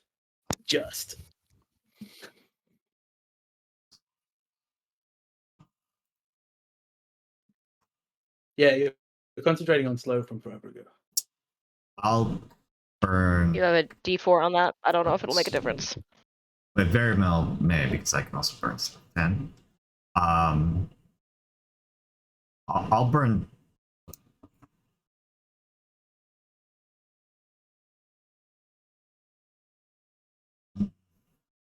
I'll burn 7 of the charges to make that a 15. Yes, it Zero. fails to push you. Probably didn't need that many, but. You needed somewhere between 7 and a number that was not 10. 10 was a fail. So, Movathra, the unharmed janitor, will try and sweep the cat out of the portal. Does a 13 hit? Nope. Devastating. You still will. Oh, it's even if it fails to hit, it's still supposed to push you. So make a strength save. I forgot that it doesn't require to hit because the thing they're good at is pushing and not hitting. Did the janitor move in there with me? Oh wait. It didn't. Do you have Yeah, any? Oh, you have bless. Say, oh yeah, let's say I don't think rage does anything for saves. It's just athletics checks. Yeah, but you're blessed. 16? 12? 16? No, not 12. Sorry. No, looking at, for some reason I looked at the stick attack. Yeah, 12. You do feel like you're about to get pushed, and you are pushed. You're just swept into this phase. They are moving around as they sweep, but it's very like proficient, fast sweeping. But don't worry about that. It's probably not a problem. I'm sure nothing bad will happen. Do I see him up here? Like, do I see the janitor through the portal? Do I see? No, you're something's happening to you. I'm just going to resolve it on your turn. Okay. Because you can't do anything when it's not your turn. All right. About it. Movatra, you might see Corvus, but we'll see. Terra, like, walks, still like kind of hunched towards Bartleman, and says, I feel like our negotiations have gotten away from us. However, and then she punches you in the face. Can you make me a wisdom saving throw? Yeah, sure. I'll let you make an intelligence saving throw, actually. You can use intelligence for this instead. It passed either way. Add 3 to that. You were not tricked by her attempt to lull you into thinking you weren't about to get punched in the face. So she doesn't have advantage.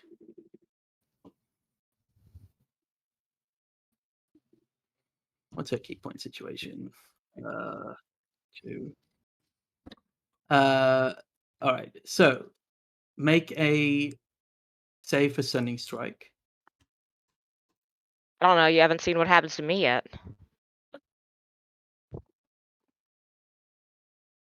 D4. That's a fail. Plus a D4. That remains a fail.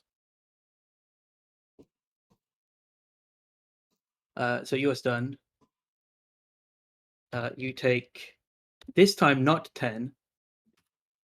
And also maybe not that. Hang on. That shouldn't have been a D8. Oh, it was a 1? Sure, you can have the minimum on a D8. You take 16 points of damage as this time you feel as she punches you, you take extra necrotic damage as she like punches you and then flicks a finger and it just like ruptures one of your arteries.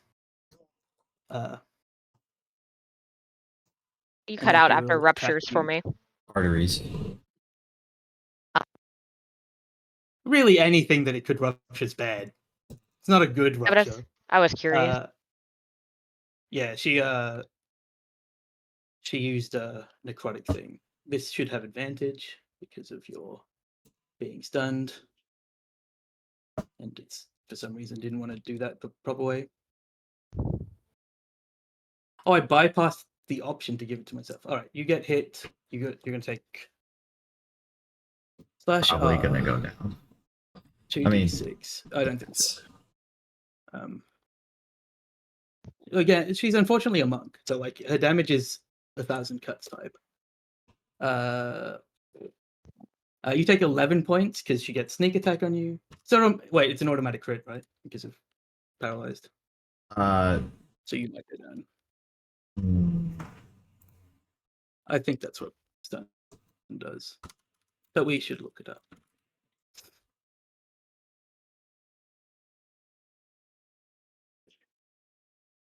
I think failed strength is something and is different from paralyzed, but yeah, its attack rolls have advantage, but it's not a automatic crit. Cool. It's not paralyzed. I don't know why I thought it was. Yeah, I'm not paralyzed. All right, great. Yeah. So you took 11. Oh, if you're incapacitated, then it's none of those things. Are you stunned or incapacitated? Hang on, I Let me can look at look at this because I've Because got incapacitated is just no actions or Uh, reactions. a I stunned don't think creature is it's incapacitated, can't auto-crit. move, and can speak only falteringly. Automatically failed strength and dex saves, and attack rolls have against Okay, it so have he's stunned. advantage. Yeah. But Okay. stunned includes incapacitated, which is Yeah, right. But like as does paralyzed. And that's incapacitated is way less. Yeah. Yeah. Okay.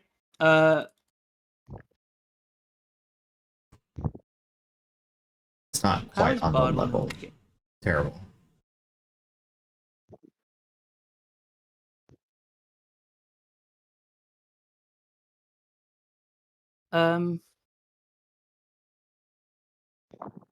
That's really funny. She will punch you again with a bonus action. And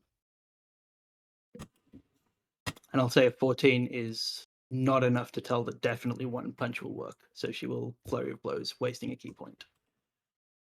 Which it might be relevant. Who knows? She could roll one.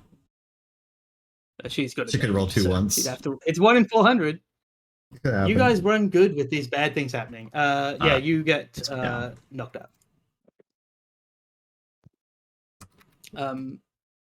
You get knocked out, and then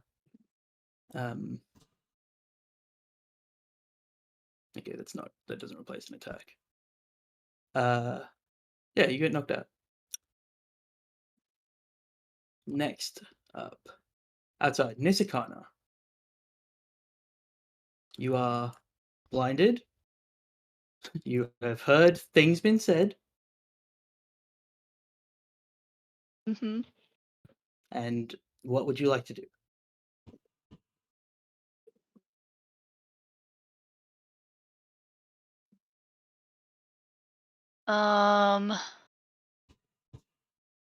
Boy.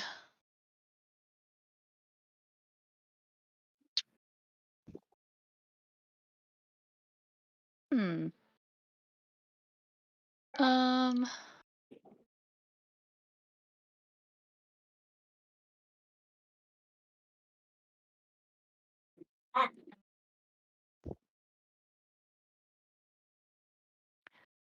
Do I feel like there's that person still next to me? You can make a. Still have like a bunch left. I will say that because you're a martial character and you're in tune to battle, that yes, you can feel that there are people next to you. Okay. More than one person. Wait, so But the are you gonna sad like boy seeing it was together? like, It's gonna if be anyone pretty. hits me, I don't know why I get my you were vision doing back, that. correct? Nothing. I So don't know why I had in my head. yes, it was that No, you, it is stuffed, but you seam it like around the stuffing. It was that you sorry. It was that you if anybody hits you, Yeah. you get your vision back. But if you try and hit anybody, somebody else commanded them to just kill you. Got it. Then I am just going to stand at the ready, and I guess I'll just hold my action to attack if someone hits me. Sure. Yeah, that's fine. Alright. You hear the voice closer now. Yep. Next to you now. I will take this one under my care.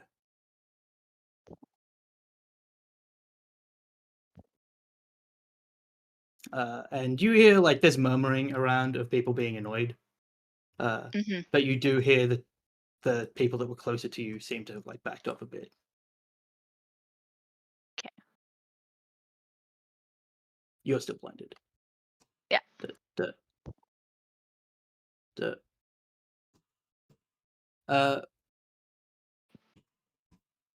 Morvathra. Can you make me a dexterity saving throw?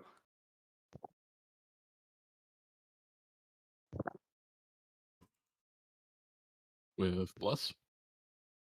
Yes, currently Bless is active. Don't think it'll matter. It definitely won't. Uh, The least useful bless I've ever cast.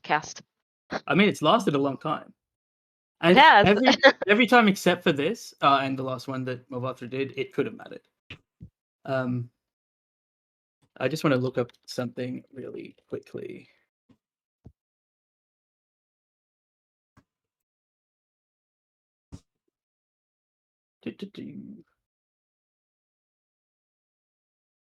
Okay.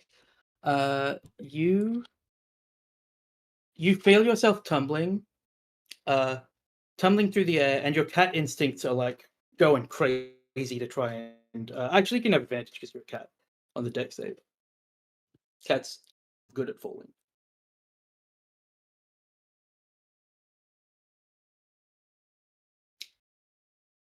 Okay, so you're going to take slightly less. 20 would have made a difference, but you tumble for quite a while, and you in the air, like you feel because of your weight, you fall quicker than Corvus, and you kind of see Corvus momentarily in this like ether of falling. And to an extent, it kind of feels like you're falling down a chute, but there's nothing at any point slowing you until you hit the ground, and you take 44 points of damage. And you find yourself in it's a room that looks really similar to the room above. The room above. The room that you were first in when you were talking to the janitor. But everything here is decrepit and decaying and old. And everything here, it looks like it's the lost things that were never good enough to be in the museum. So as you fall, you land on like broken pieces of wood and metal and things that like at one point were something much better. You don't take half that damage, you take the full 44. Oh, okay. It was less fall damage. You fell further than 120 feet.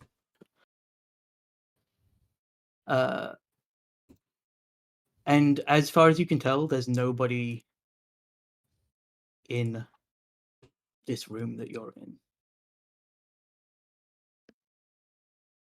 I'm definitely out of Crag Cat then. Let me find you.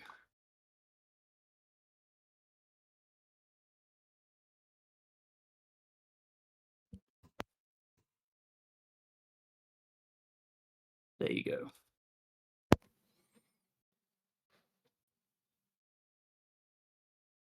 Do I hear any like sounds, or is it just silent? It's oppressively silent. And actually, as you think about it, now that you've come out of your crag cat form and the rage is subsiding, you didn't hear anything when you hit the ground either.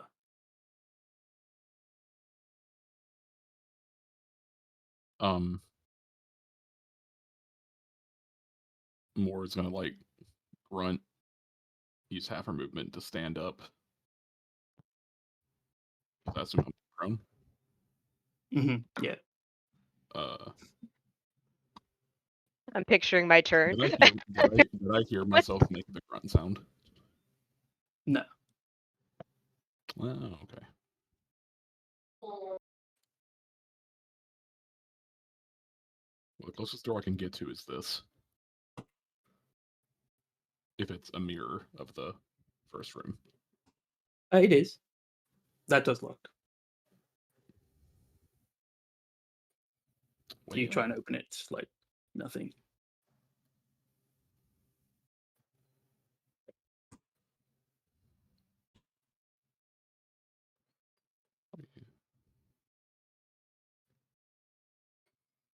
Yeah, if I use my action to dash, I can't really get to any of the other doors.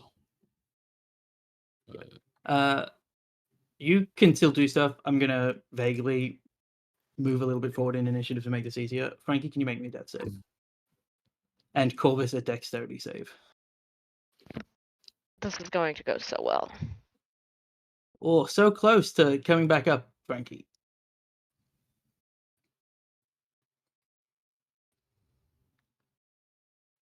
Five. You take 80 points of fall damage. Oh, Does Corvus's full die? No. Good. Corvus's HP is actually nonsensically high. I remember Yeah. because of the +6. Was it close to max HP though? It's my max HP is 50, so they had to take damage, so Okay. they were. Yeah, holy shit. One broom. one broom hit, Uh, but I Could you was still please pretty healthy. roll your concentration on Bless? It That's is not a that DC crazy 40. for a level, actually. I have +6 to come.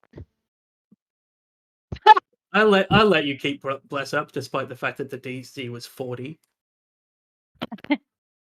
Bless persists through the unconsciousness of Corvus for you, Mothra. And actually, Bartleman, if you are making death saves, which you're not. Did Corvus land near Morgothra?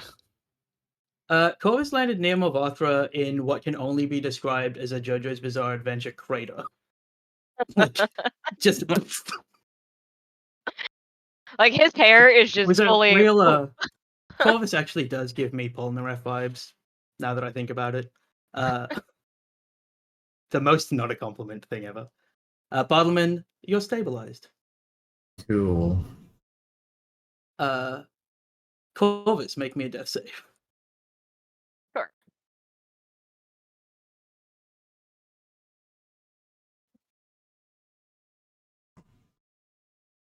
Amazing. 2 19s in a row.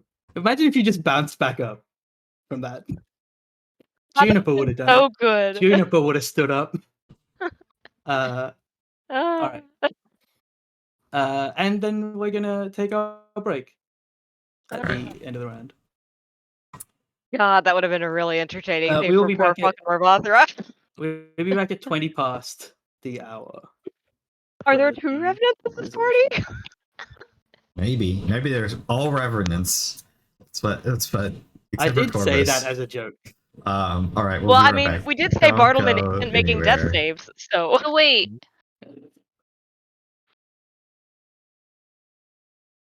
Hello and welcome back to the second half of Into the Shadewoods session 12, according to Maddie, and I have no reason to doubt that. We last left off with the party in what I would describe as bad times. I did something annoying because I was trying to delete something. We are gonna vaguely stay in initiative for a little bit, but I'm really just gonna flick through to like it's gonna be you guys acting in initiative. Nishikana, you feel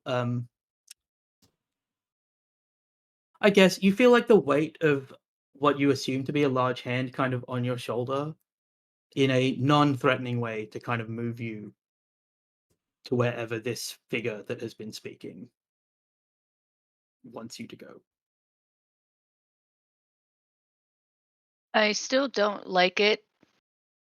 So I'm going to kind of like twitch my shoulder to see if the hand will move away or if it'll just move away and then come back. Do you want to roll intimidate? Yeah. Just to see how much that does it with your crazy intimidate bonus. 23.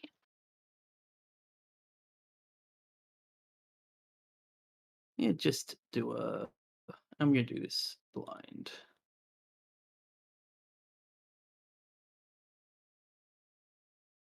Yeah, you feel the weight kind of move away very briefly, like they jumped at your rolling your shoulders, and then the hand returns and the deep voice says once again, I truly believe this is the best chance you have to survive.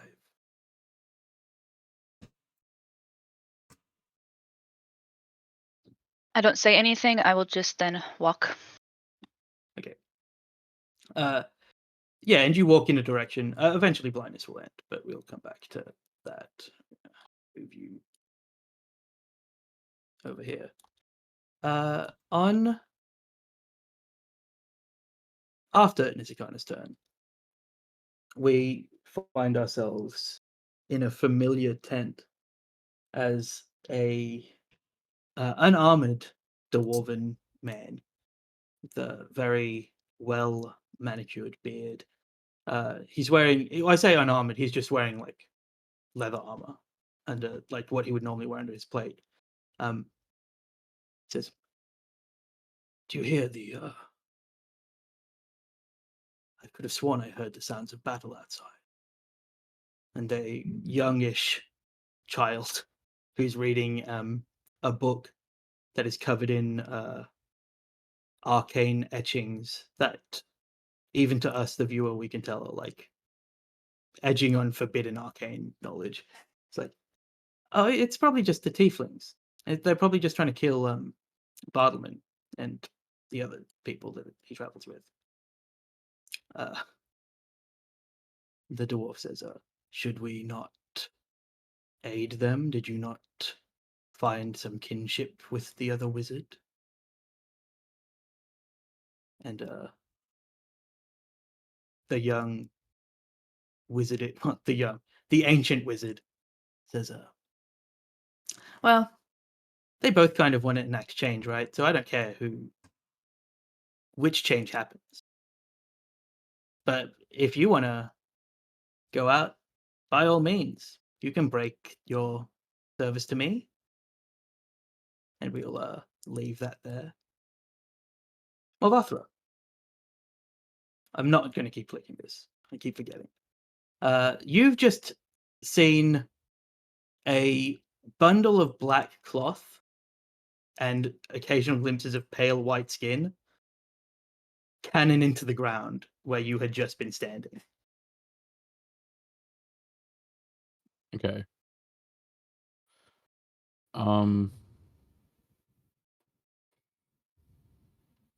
It has been a minute since we played, so I have a question. I think whenever we first got here and set up camp, Vothra cast Goodberry, I think. That sounds correct to me. I Yeah. think because I think she fed it. I to ate the some. There was a crow. whole scene. Yeah. Yeah. I remember that. I know not everyone ate them. I didn't specify if she kept them, and it's fine if she didn't. They do last for 24 hours. Would I have some left? Did you feed one to your bird? Yes, and to Corvus and a few other people, I think. Yeah, you can have them. That's fine. I was going to say that the badger might have gotten into them, but the badger was immediately told to go about its business or its crimes. Then yeah, Moore would move over to Corvus. I'm going to tell you that I think Mothra has an experience of knowing that you can't force somebody to get the benefit of Goodberry. They have to be awake. Is going to try to do a medicine check to stabilize Corvus. Sure, make a medicine check. So I can't cast anything right now. If you had some kind of blender, you could make a smoothie out of the good berries, and that might work. Just Or get a pestle and mortar. Just get 5 good berries and squeeze. Yeah, you could try that. I think it would be funny enough that I'd let you try. But yes, you can make a medicine check. With shockingly still bless. Oh yeah. I feel like I have no concept of how stabilizing works, but that feels like Stabilizing, I think, is for if they're at 0. Or Which unconscious. of You course can bring is. them to 0. uh, I'm no longer making saves. do you have a healer's kit? I don't Oh no, don't worry about it. Yeah, that's fine. Corvus is not dying. Beautiful. Well, faster than the normal person. And then I think Moore would just kind of look down blankly at Corvus because they can't use magic. They don't really know what to do from here. So, if given enough time and nothing happens in the room immediately, I think they would be like, I wonder if I can just squeeze this in here. With however many good berries Morvather has left. Sure. What's roll? Firstly, roll me a d6, and then tell me what the time frame is before you'll try that. You have 2 left. I have 2 left. Just because she's like, oh, I don't know if this is gonna work. Probably at least a round worth of pause, if that's the time frames that are relevant. Sure. But less than a minute. Yes. Okay, make me an athletics check.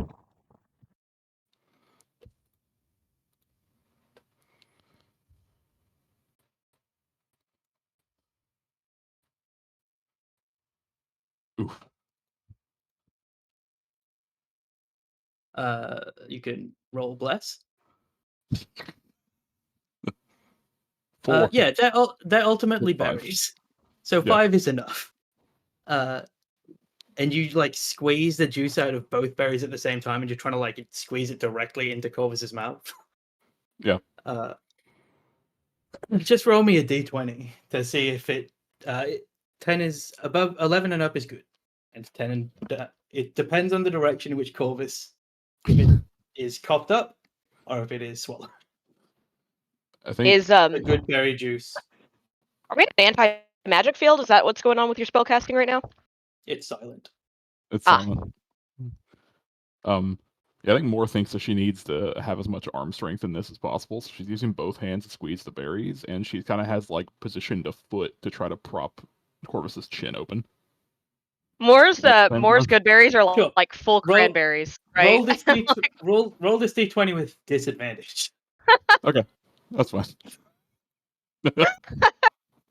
Because now there's a chance you Christ. miss.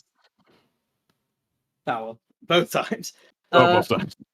I get I it think in you do get some of the 2 berries worth of juice into Corvus's mouth, but Corvus's reaction of being a like vaguely asleep, mostly unconscious person is to like cough as like something is going, like Corvus tries to breathe in and it's like cough.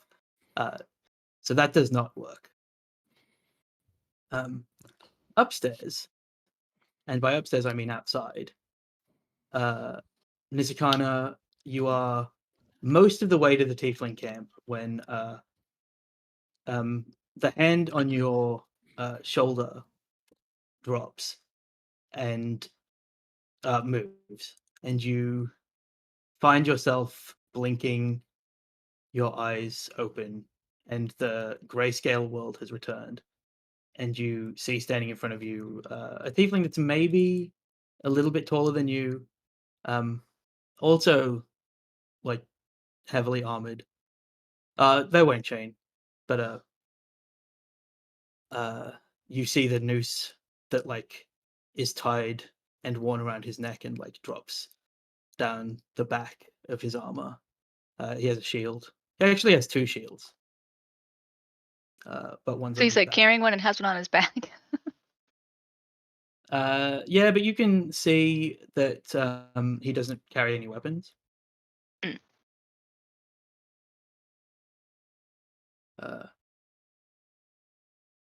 And he looks at you and says, "It is perhaps my unpleasant duty to inform you that you are a prisoner of the Fae."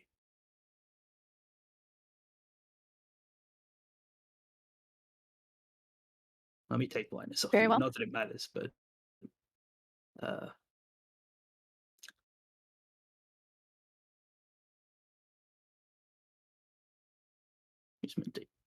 whatever. Yeah. So he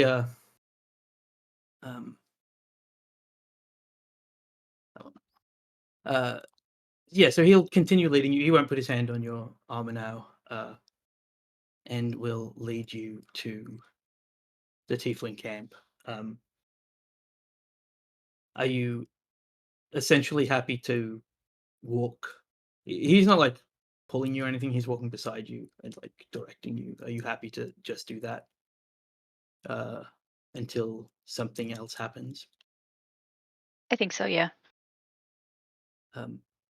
He doesn't make small talk. Fine by her. The best NPCs for Nisakana, someone that doesn't make small talk. Can you make me a religion check? This will be funny.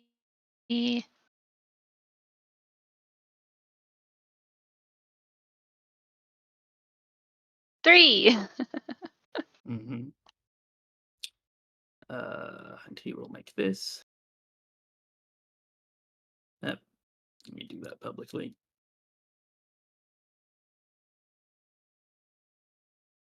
All right. You both look at each other, but do not learn anything at all about who each other is, despite the fact that you're both Excellent. wearing really obvious paraphernalia of what you are. Awesome. I think you can tell that he's a cleric, like he can tell you're a paladin, but nothing beyond that. Frankie, make me a death save.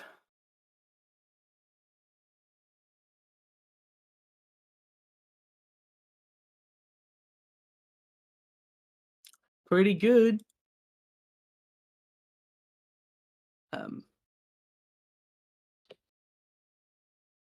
All right. Molvathra. Corvus, can you roll me a d4? Sure.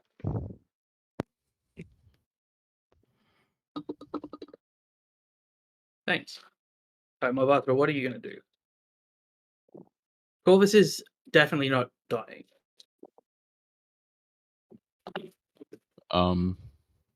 After that failed attempt at resuscitation, Morris kind of huff out annoyedly. And then in the motion of kind of like getting to stand up, to hurry to go over to these doors, probably not really thinking too much about it, does kind of step on / over Corvus. I will give you step over because Corvus just. I'm using the same map for this, but as you go through the rooms, there's no office to the north, which I don't know. Yes, you did see. But the 4 rooms are mirrored, but there's no way out of any of them. And it just continues to be like, there's no way that you can walk that you're not standing on like decayed detritus of the Lost Museum of the Lost. But you can make me an investigation check if you like, as you wander.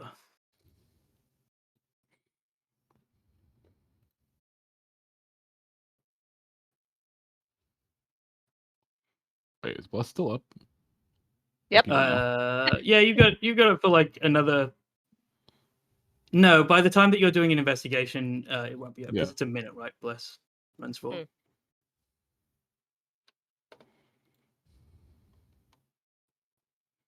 Oh, Orcish jack of all trades. It's like that's a +1.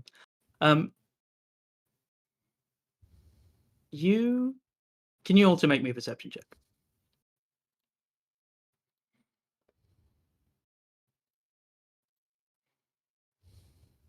Terrible. It went the other way than it would normally. You find like what seems to be movement in the dust of this room. Like it's very light movement, but it looks like there is something that has moved in here recently. But as you like look around for it, you can't see really where the tracks go, nor can you see anywhere obvious that like something would be hidden.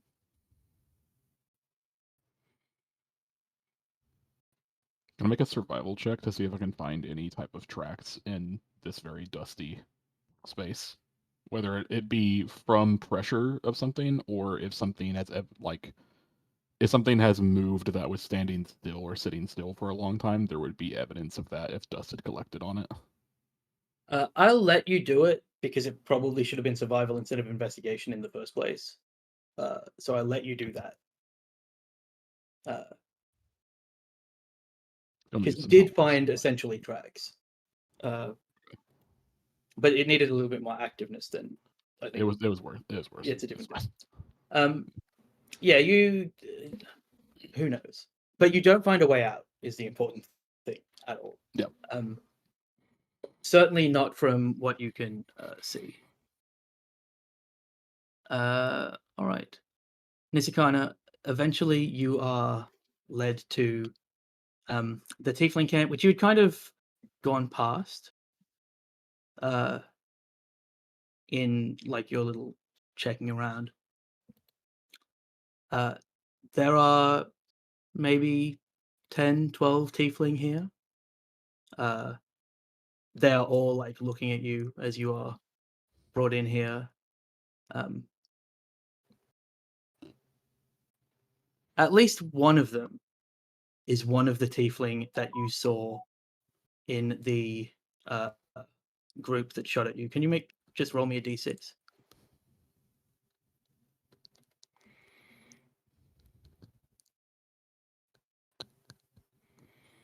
Yeah, one of them is the one that one of them that you saw. You are aware enough of combatants as you're looking at them. All these tiefling have the same picture. They don't look the same. They're all very unique. But you're led kind of through the camp. Anybody that like looks at you or even seems like they're about to say something in your direction gets like quite a stern look from the men walking beside you. And you are taken to the big tent of this area, which is like a 5 or 6 person kind of camping tent. And you he gestures inside, opening the door, the flap of it for you. And I'll go in. he directs you to like the western side of this camp. It's maybe 25 feet wide and like 15 feet deep. This whole tent. It's smaller than Altense's tent. And he directs you there. Can you make me an intelligence? It's investigation.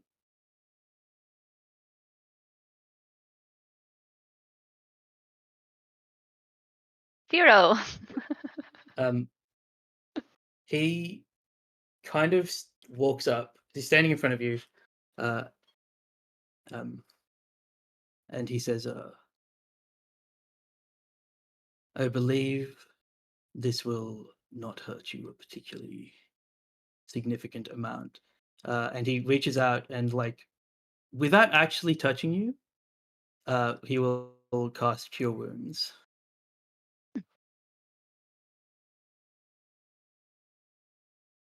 Really strange. Truly a strange subclass.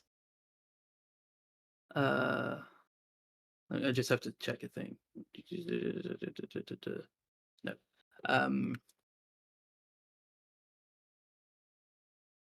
What? I'll just roll it. Why didn't I give him Cure Wounds?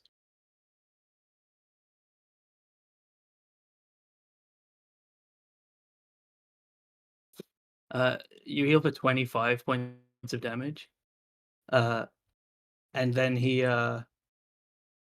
says a word in Sylvan, and the floor falls out from beneath you, and you kind of tumble, not 180 feet, but about 30 feet. And then you hear a kind of sliding as the top of the pit that you've been dropped into slides across with a metal grate.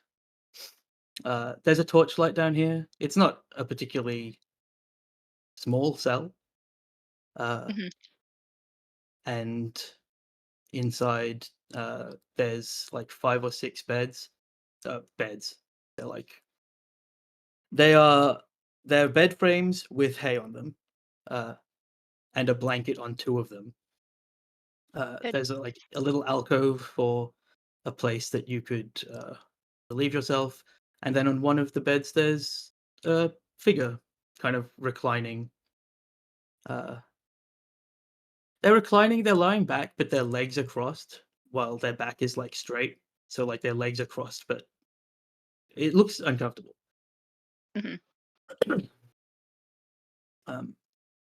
Frankie, make me a death save. Oh yeah, did they take my weapons, by the way?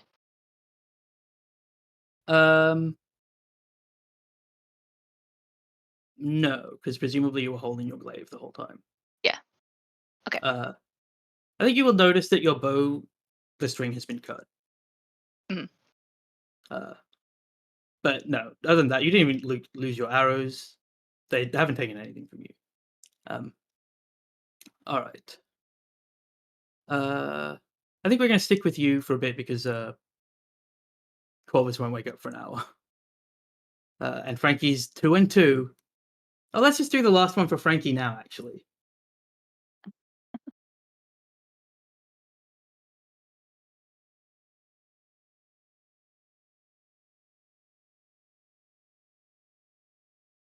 Frankie has died. Everybody be sad. Actually, the amount of time it took you to walk over there, Frankie's death saves would have happened. You probably overheard them saying something like one of the tieflings. Actually, make a perception check. I'm not going to give you free overheard information. It occurs to me, Maddie. How could you? I didn't say Great. anything. You Oh, overheard. 20. You probably overheard that they're like some of the tiefling outside. You probably only noticed it because like one of them pulled another one into a tent when they saw you, and it's like you overheard them say, "Sans says that that tiefling's not a tiefling, and they think he's dead, but they don't trust it, so they're going to keep him under watch. Sans says there's something evil, fiendish. They could sense it."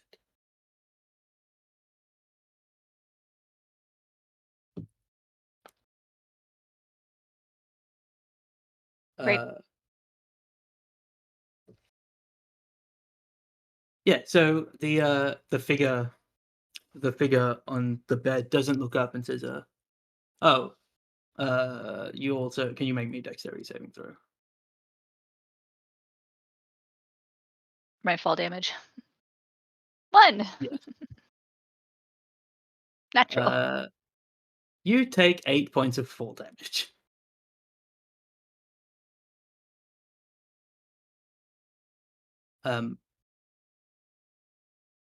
What are you concentrating on? It's been over a minute. Whatever Oh. it is gone. It's my shield of faith. Yeah. You the figure doesn't look at you and says, well, you've got to be some kind of formidable foe to not have died from the fall.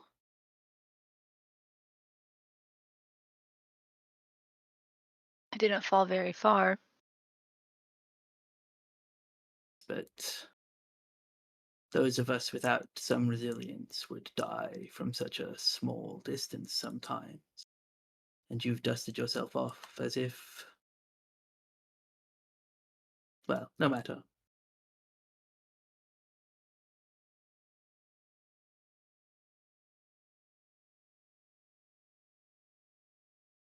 Were you?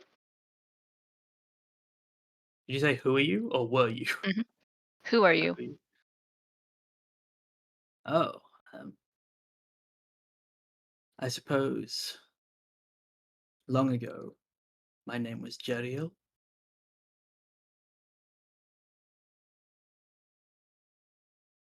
Ariel? How do you spell? Yeah. With a J and an Ariel. That was me, Maddie. Yeah, he doesn't say that either. I was helping you, Maddie. And he says, but for a long time, and he like opens his eyes and flicks them upwards towards the tiefling, have insisted on calling me Thorns. They say it's a fey name.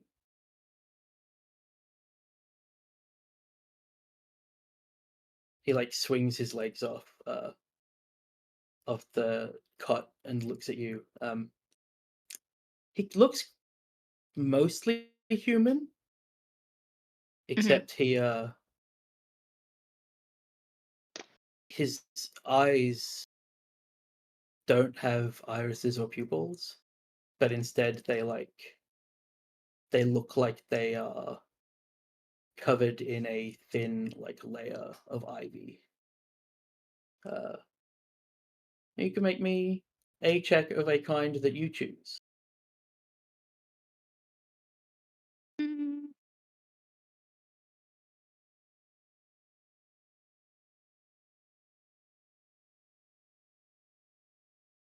I want to figure out what his deal is, but I don't know if that's more insight or perception. You can make one of those after. This is for like his eyes in particular. So pick a Oh, for his eyes. non-type Oh, skill. okay. Because I don't think you could Um, ever see this person's eyes and choose to not care about it, no matter who you are. Yeah. Except for maybe No, Frank. that is. Oh, he's also ripped, but not in like a healthy way. Like, Yeah, can I do a medicine check then? Be like, what's going on here? yeah, Like, you can can he do it. even see? He 13. can definitely see. He's looking directly at you. Okay. And it's obvious because he's like following you with his eyes. I think with a 13, you are reminded of like a tiefling, like a trait that a tiefling is born with, where like Frankie has the vibrant green glowing veins. That's a tiefling trait. Horns is a really common one, but it can also be like a shift to the way that your eyes look. You don't know if it changes the way that they work, but you suspect that either this person has had something terribly awful done to their eyes, which is weird because they can see, or that it might just be a tiefling birth thing. Okay.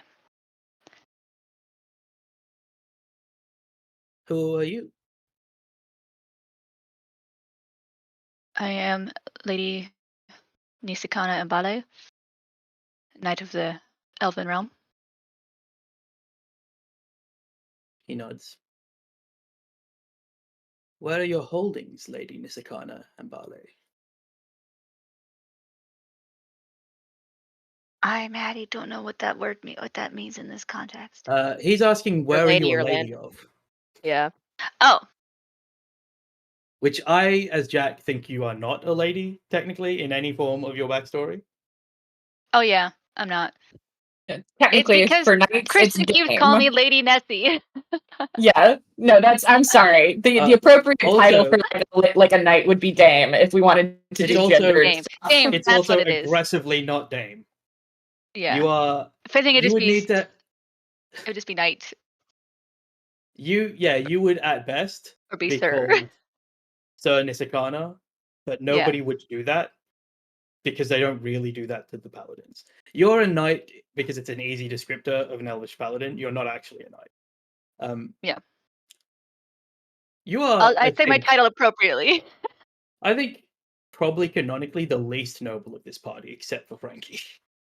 I think And you? Mavakra within an orc tribe is more noble. Yeah, you're probably The right. idea that you still called yourself lady to this person because Frankie has gotten in your head with that name. I think it's a doesn't make me, me Maddie laugh. thing, Yeah. not a Nisakana thing. I think Nisakana, particularly because of what happened with Frankie, would not make that mistake. No. So, just Nisakana? Sir Nisakana? I think I'd just say Nisakana Mbale, Paladin of the Elven Crown. Yeah. Frankie has rattled Maddie into thinking that Yeah. you are A, a knight, and B, a lady. I haven't even said nothing this session. Brain not on. I was at Run Fair all Frankie day actually yesterday, has- okay? Yeah, so he says, I find myself in illustrious company then. Although not so illustrious to as not find yourself trapped as I am.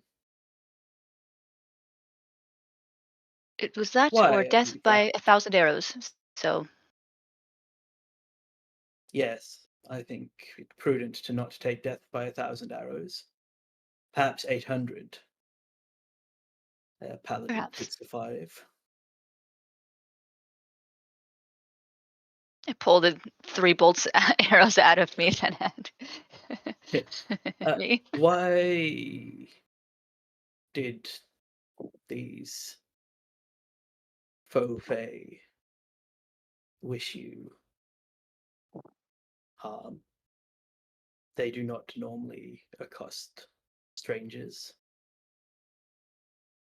I truly do not know.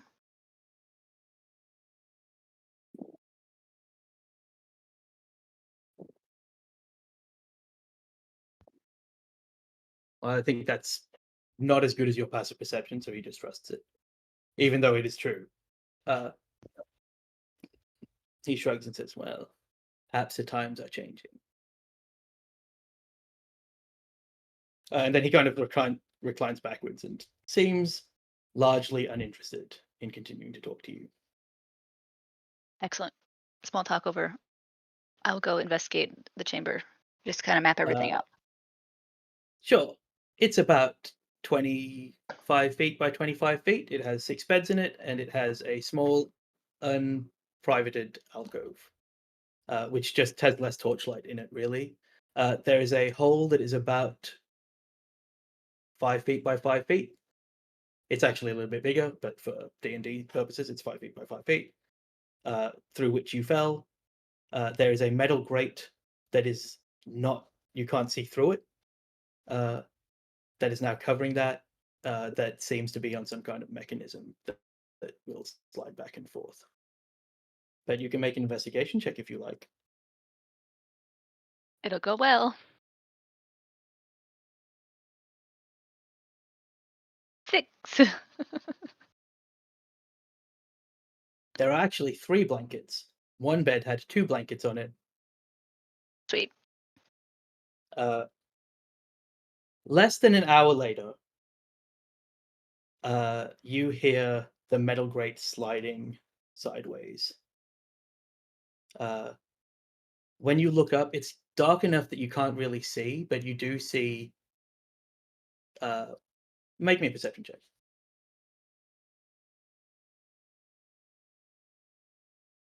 Nope. You can't really see from the torchlight up to. There's like a weird thing.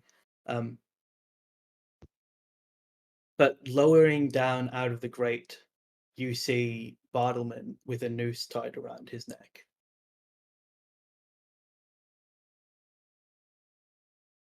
And attached to his chest with what seems to be like a dart is a note or a piece of paper. And he's being lowered down. Yeah, he's about 6 feet off the ground when it stops. I will reach up. Can I undo the noose and hold on to him and bring him down? The noose is too high, so his feet are 6 feet off the ground. You could Oh, his probably feet reach up to get the note, but you certainly can't reach to get the noose. Perhaps by design. But I have my glaive. You could try and cut the thing that's around Bartleman's neck with your glaive, yes. That is true.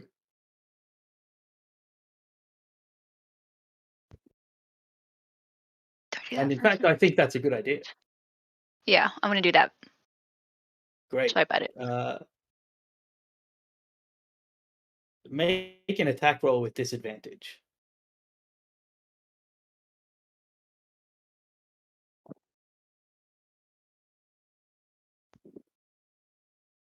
Wow, 2 10s. I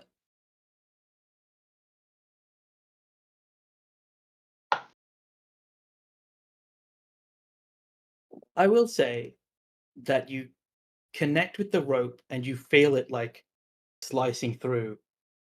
But you also know that your swing is going to carry too far and it will carry into Bartleman's neck if you don't stop it.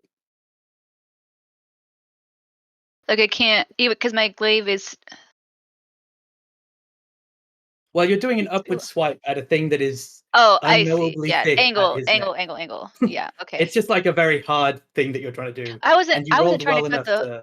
to. Sorry, I wasn't trying to cut out at like around his neck. I was just gonna cut the rope above where it's Oh, tied above around it? him. Yeah. Then I know I'm not you that can't dexterous with a to 17. navigate that with a Yeah. big ass glaive. I I think was more with a so cutting him free 17 from it above it. with a 17, like even if you go around the back, it's very hard to get up there and guarantee that you're not going to hit him. And Okay. as you're kind of swinging at it, you see the rope kind of yank upwards. Okay. Then I will put my glaive down and I will gently pull the note off. Okay, you pull the note off as Bartleman's whatever this is pulled up. The figure, which you didn't realize had like started watching you, he's like, "That's an odd bait to use for fishing."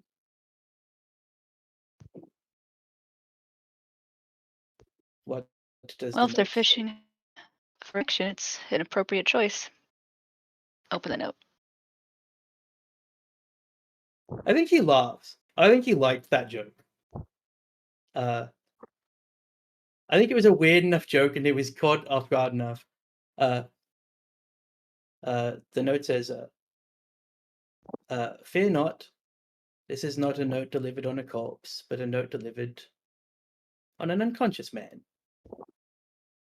I have a task for you. If you do it, I will return this old, decrepit form to you in as good health as it is possible to be. And if not, well, we'll see how you change your mind when it is a corpse."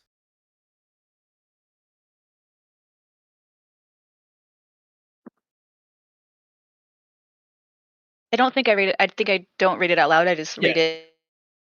it No, to I myself. assumed that you This weren't guy. reading it out loud. Fuck this guy that I just met. Then I'll just shout up at the hole and be like, "What's the task?" In an angry manner. Did I say it? That I'm just not shouting to because of Mike. Sure. This time they don't drop Bartleman down as the vessel of the note, as they believe that has already got the message across. And they like kind of kick down a scroll case. Bartleman, did you have a scroll case? No, I had a book with scrolls. Okay. Is that it? Yeah, sure, that's fine. Yeah. I think that's right. You had scrolls, but you didn't have your own scroll case. Yeah, they were in some kind it's of not Bartleman's scroll case. magical. Container. Yeah, they're in a box, in a scroll box of holding, I think. Anyway, it's not Bartleman's scroll case. They had a pre-existing scroll case. And inside it details the destruction of Rowan's grave that they require. But basically it says, "We're aware that your party was heading towards Rowan's cradle anyway. We simply need certain aspects of the cradle to be removed, either through destruction or relocation."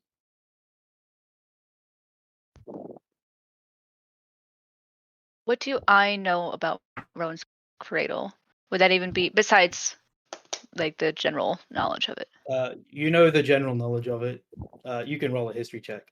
But basically you know that it's where Rowan was buried. And they yeah, it was where Rowan was buried. They you know the story of Rowan because I think I've told it several times in game, and also I think Maddie, you know it out of game. But you don't know anything about it. I don't think you've ever been there. It's not really an elven thing to care about. Like, yeah, Rowan did a good job, but probably because of how malleable humans are. Yeah. Like, you couldn't get an elf to do what Rowan had to do because an elf would ask too many questions and be too sentient about it. Yeah. Not Nisikana's thoughts, elven thoughts.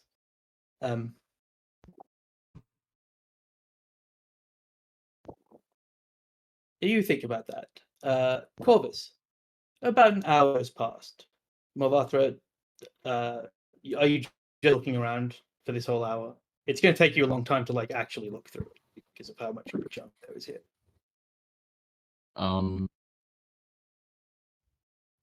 Yeah, Moore would continue to look through. I think at some point she would stop if she couldn't get a good sense of it, stop looking for tracks necessarily and start looking for like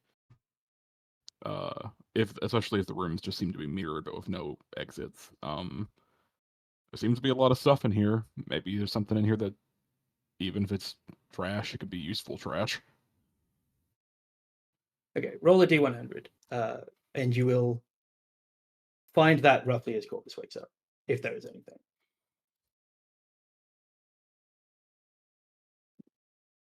You actually ironically find a scroll case. But it also has like a kind of cryptic that will not let you unlock it until you've worked it out. And you haven't had time to do that yet.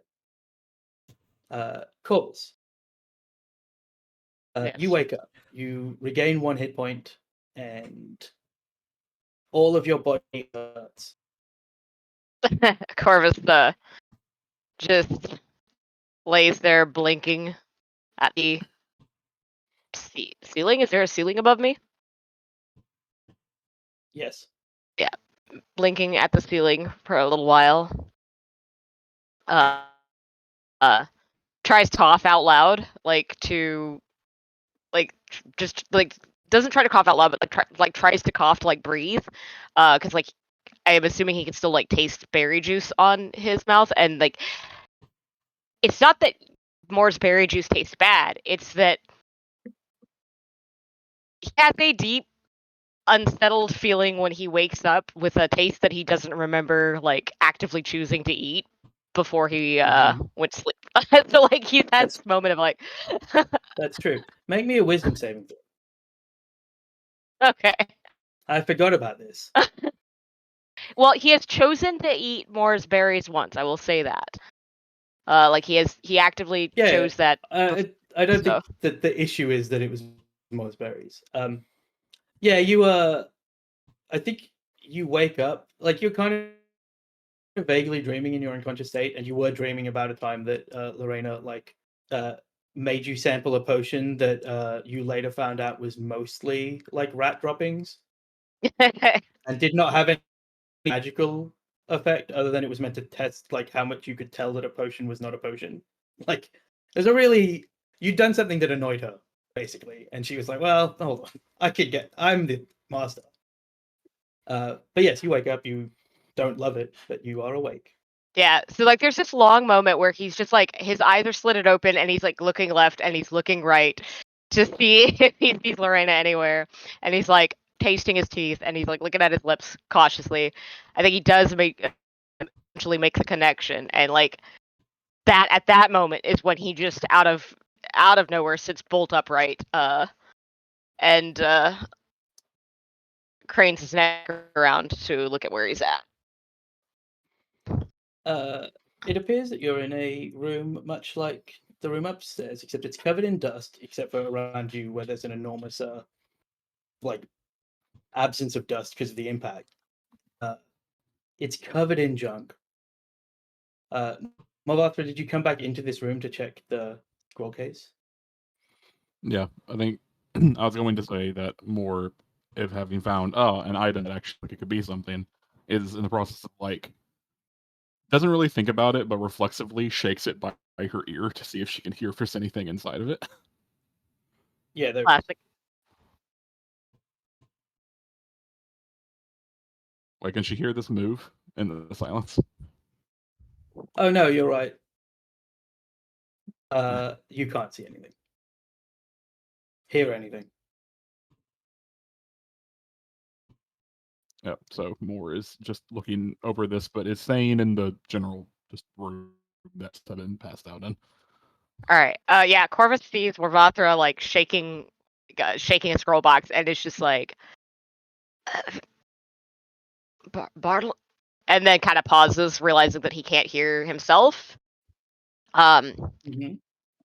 Reaches up, kind of touches at his mouth. Is the world black and white still too, or is it color? No, as it has always been in this building, it is color. Okay. Yeah, he I think his first thing like is just a full insight check on Morvathra because there's something a little odd about waking up unconscious with more just shaking a box, like in addition to everything else that's weird about the space. Sure. Can you blind roll me an insight check? Sure. While this is happening, Nizakana, you about 10 minutes later, did you roll that blind so that you also couldn't see it? Yeah, Okay. because that's what you said, right? Yes, I was just checking because it doesn't tell me that that is what Oh. happened. Nishikana, while this is happening, you hear the grate open again, and a voice that you recognize as the graspy, gravelly voice saying, "Well, if he is dead, fine, and if not, the prison's the right place for him anyway." And you just you see Frankie's body hit the ground in a way that could only happen to a dead person because it also breaks his neck. Ooh. I will wince but at back that with because it's awful, awful sound and sight. you could have a fun Swiss Army Man adventure. That's all I'm saying. Corvus, you are absolutely sure that Molvatra would be more worried than this. There's something about this Molvatra that is almost more unsettling than the complete silence. Yeah. Is Morvathra facing towards like Corvus, or is he like deep enough in this crater that he can like stay out of sight for a moment? Molvatra, make a perception check.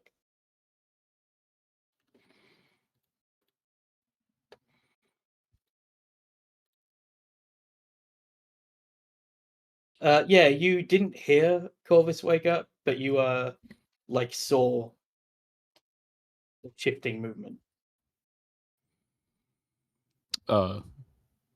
If more seeing movement would kind of look fully over to where Corvus had made an indent into the ground, and would kind of head over and would just motion like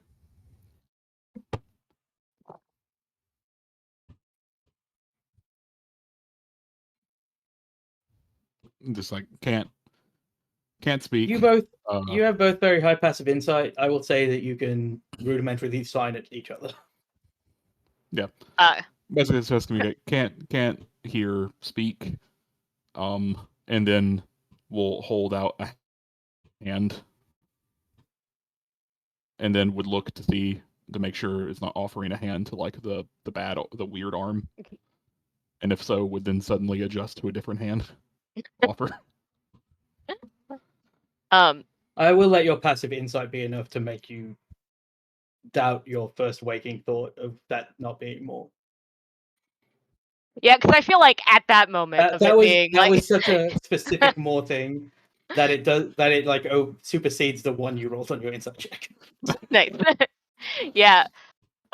Corvus is like in this moment where he's like trying it doesn't matter what your insight is, his ability to like prevaricate or to act at all is just so minimal that he was absolutely terrified of Moore for a moment. Like there was just this deep unsettled expression on his face that he was trying to like kind of hide, like he had like this grimace that he was trying to turn into a smile. And then he looks at that hand, and as he's just kind of like sort of lifting his warped arm in a no sort of way, he reaches out with the good one and catches Moore's wrist to pull himself out of the Corvus-shaped crater. And he's just gonna like once you've gotten him up, he's just like leaning into Moore pretty hard. Is going to gesture. Andrew, does Bartleman's got a beard, right? Yeah. A very big one. Yeah, okay. So he yeah, so Corvus like gestures at his face like in the shape of a beard and like points up and like around. Moore shakes her head and then just points between the two of them.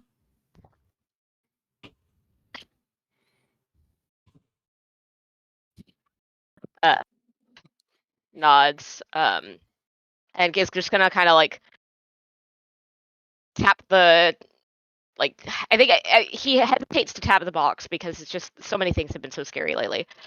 He's going to look at the box and kind of mime opening, but he kind of eases back from it. It's a scroll case, like a map, like a tube. Okay, like a map in a tube. Either of you can make just raw intelligence checks to try and break it, and it will be how long it takes. One of you can just do it with advantage if you want to both work on it. If it's just one, just roll it flat.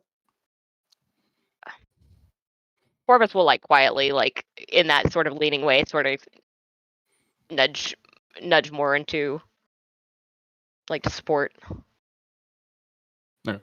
Yeah, more would give advantage to Corvus if he wanted to look at the scroll case. You're both trying to give advantage to the other person. Corvus sighs and like takes it from you, and like points at himself and just like all of the blood on himself, and it just and as he's doing that, I think More points to herself and then points to her like her head. yeah. Like, you want me to investigate this? That's true. Yeah, he gives you a thumbs up and is going to go ahead and take a look at it. Like, there's just like, these are two very sad, weary people. Is all I'm saying. Well, it's still alive. Yep. Got that going for us. For now,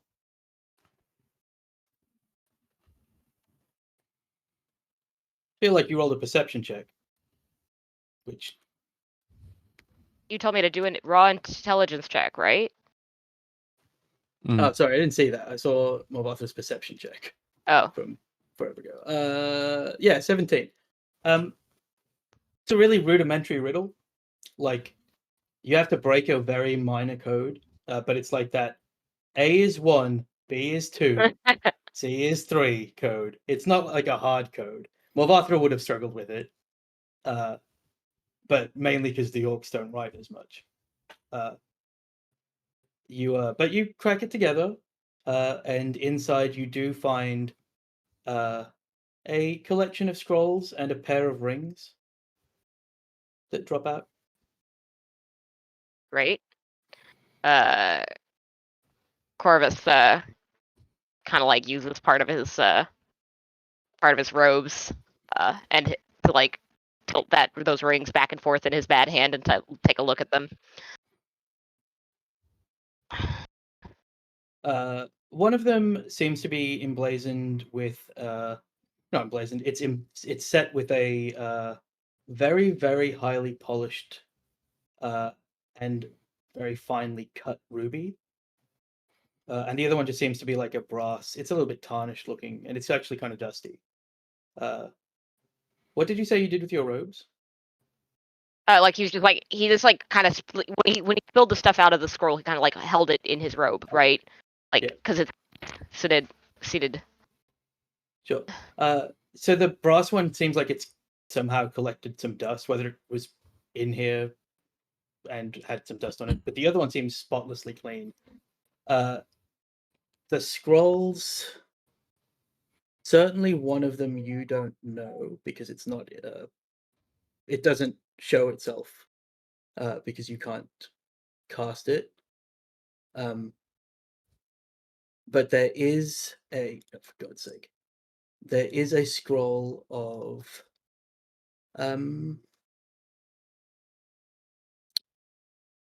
there's a scroll of remove curse.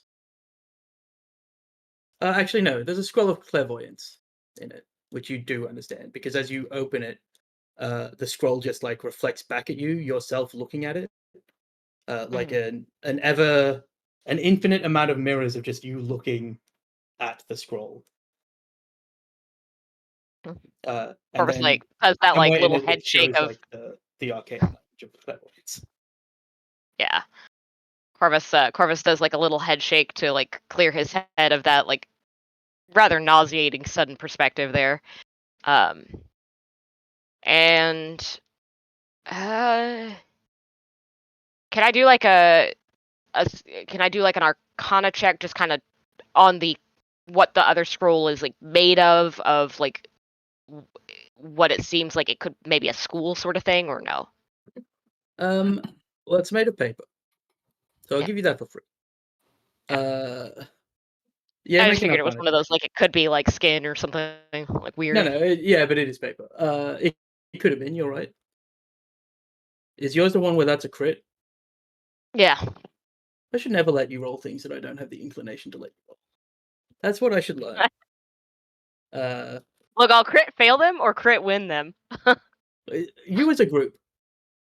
The problem's you as a group. It's not just you, Charlie, but it's you as a group.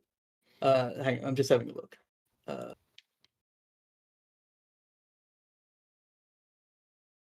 So you I'm won't cool if learn it's still, anything like- about it Mhm. except what it looks like. As like the same way that you just saw a clairvoyant skill, but you could see the words of the arcane reading of clairvoyance. Mhm.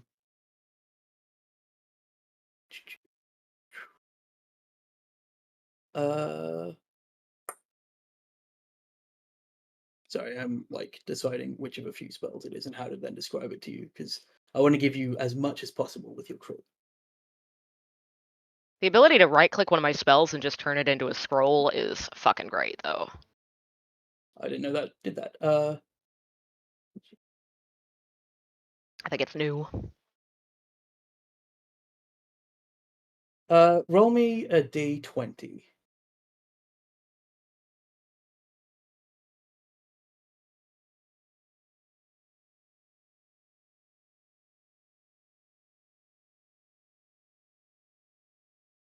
All right.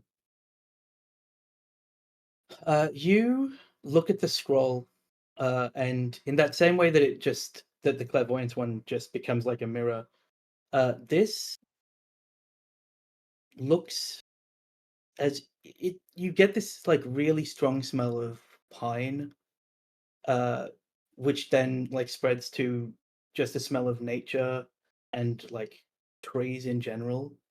And then you feel the wind on your face.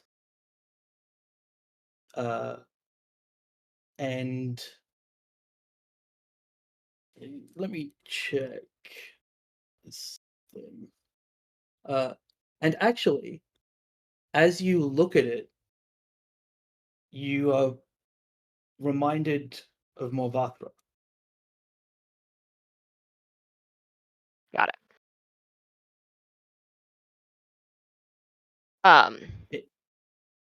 In a way that makes you think it's a druid spell. Yeah, I figured. Corvus is going to lean over. I mean, he's still pretty close to more like for both moral support and like physical not falling over support. He is going to pass it to her, and like when he passes it to her, he kind of like touches it like against like not like at like sternum or like right the like the collarbone level, and like kind of like insistently, and unfurl it just a little, like not in the way of like fully reading, but just this is yours sort of thing. And I think then he's going to just kind of start searching his pockets because he probably has some good berries since he canonically casts it routinely. Oh yeah, you have 10 because you ate Morvathras before. Morvathra, it's transport via plants. Okay. More thinks it's like, why couldn't there be a potted plant in the corner?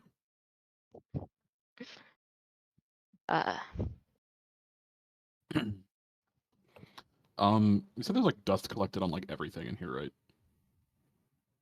right? Yeah, so there's dust collected on almost everything except for where the impact has just happened of you guys falling down. The and then in the scroll case had it on it as well, and then in the scroll case, just on that one ring, and I guess the scrolls had a bit of dust too. So I probably should have asked, was there anything in the display cases? The display cases aren't done. There's like a couple, but they're old like display cases that probably all the display cases upstairs also were lost from somewhere, so they like came from somewhere, and these ones just were already too bad to use. Okay. If there's any that still has that's like kind of upright in this room and still has glass that's not like obviously broke, Mhm. Mora would kind of use that as a surface to write on with her finger, just with the dust, if possible. Sure. Yeah, that's fine, because otherwise I'm sure you could just find something to write Yeah. with somewhere. I don't mind. More just specifically would just write out, can't find exit, was looking for useful things, found this. And then underneath that, for after a second, been looking a while. Corvus is gonna nod. Oh, also, then Moore would look kind of slightly panicked for a second, like she forgot something, and then very hastily underneath that would also write, thought something had moved in here, not us. And then kind of just points back up to the words can't find. Corvus is going to take a moment. He's going to like show more the rings and the other scroll briefly. The scroll he tucks away to kind of make it clear that he doesn't feel it's particularly useful in this moment, but looks at the rings, shrugs. Even as he's like doing that, like at the end of his shrug, he is starting to look around the room. I want to look for signs of disturbed dust, based on what Morvathra has said about something in this room with us. Sure, you can make either investigation, which is easier, or survival. The difference is a lot for me, so Yeah. it'll be survival.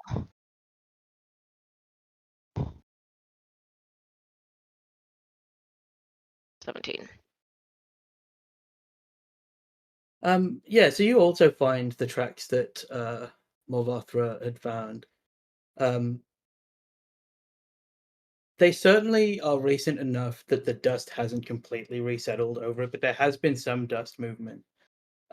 You can't work out where they go with the 17, but you're very confident that given infinite time or like a day here, you would be able to check enough. It's just like, are you committing to doing that as your like next course of action kind of thing?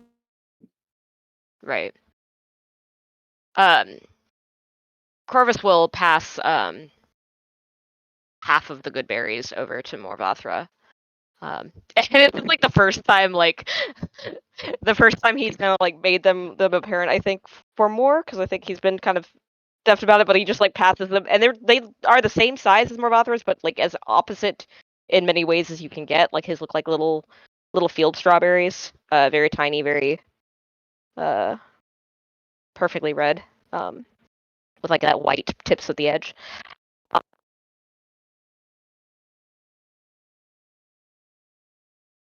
I didn't make any checks on the rings, did I? I just looked at them. They're both magic. You can tell from your Arcana check from before that you made. You made an Arcana check just before it. Okay. I guess I'll set them down on this the surface next to that display case that we're looking at. And try to like when you place the dust covered ring down, it does kind of attract the dust to it, which makes it harder to write on the display case. Interesting. I'm gonna reach down and I'm just like take my hand and like where there is like some like scabbed over, like not scabs really, but like just blood that has kind of dried onto my skin. I'm just going to like scratch at that and like look at if the blood flecks are also drawn to the ring or if it's just the dust. It seems just to be dust. Interesting. Moore leans over curiously, but then has this like a like, basically you're just picking at scabs. Yeah, I think both of you have like passive enough medicine to know that a lot of dust is skin. So like, there's something specifically about the fact that blood isn't working, but you don't really like. No Yeah. magic would exist that vacuumed up blood if it could opt to not, unless that was the purpose of the magic. I think is Moore's vibe. Yeah. Like, you just exclude that if you're putting this in jam or something. Yeah. And the other one you said was a cut like a ruby? Yeah, it's an extremely nicely cut ruby that's very polished and is, well, it has no dust on it, potentially because it's been in this thing with the dust ring. Yeah, but the scrolls had a little dust on them, right? Despite being in the thing with the. Yeah, but that could have been the ambient. You took scrolls out in a room filled with dust. Okay. It wasn't enough to extrapolate that, but this is cleaner in a room full of dust. So yes. Yeah. More away from the ring, where it has kind of disturbed the dust on the display case, would just write the word portal and then a question mark. And kind of just point generally at where the portal room had been, because Moore did see it open, obviously, when she was in Cragcat, stuck in that doorway. She saw the janitor dude move over to the wall and do something. True. You can both make me intelligence investigation checks.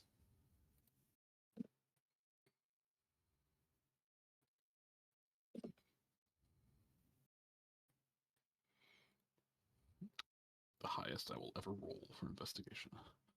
What was it? Pretty good. 18. 18. Yeah, there's no roof. It's an illusion.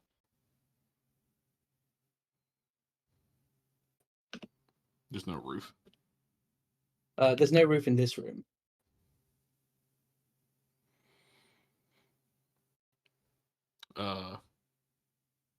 More would reach down and just grab a piece of trash and just throw it straight up to see if she can hit the ceiling.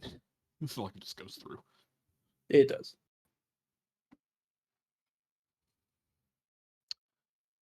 Is there anything to climb in this room? Like to The get walls? up? Are they just completely smooth? Are they like... They're not completely smooth. They certainly could be climbed. You could climb them without being specifically a thief subclass, but it would not be easy. Corvus points at you, like looking up at that walls, and kind of just very like with the like the flattest expression, like with his usual just like kind of resting bitch face, just flaps his arms like wings. And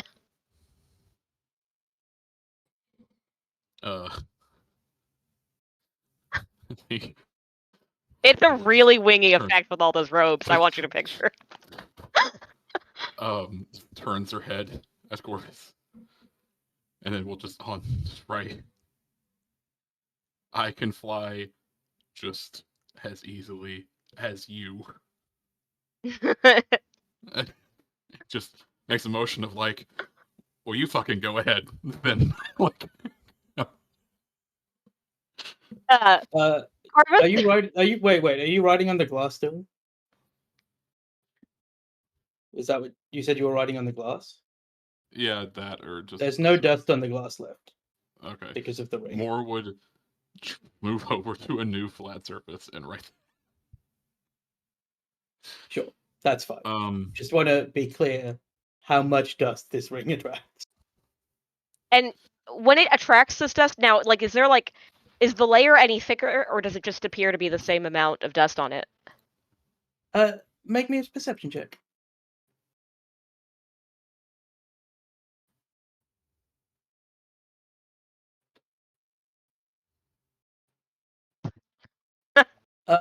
The dust layer is a little bit thicker, but as you look at it really closely, you do see, obscured by the dust, what seems to be writing that you didn't notice before. Cool. Is it in a language I recognize? Certainly it could be, but there's a layer of dust that you are like trying to see through. Okay. I'm going to take it and finally kind of like stagger a little bit of a distance away from Moore because I'm concerned about what trying to do this will do to me. And I am going to like hold the ring in like one corner of the cloak and try to wipe away the dust to read it.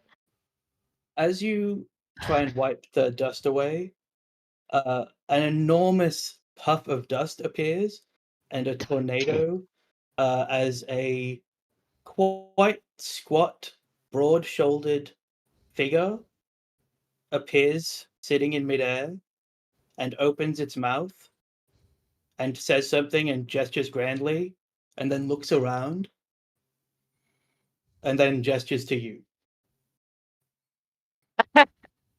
Um,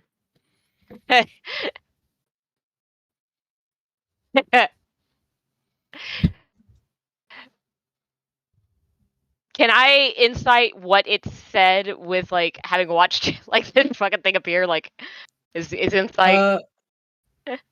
Yeah, I'll let you insight, I suppose. It's very difficult. Yeah, that's fair. You get the vibe that it offered you a wish and said you have just one.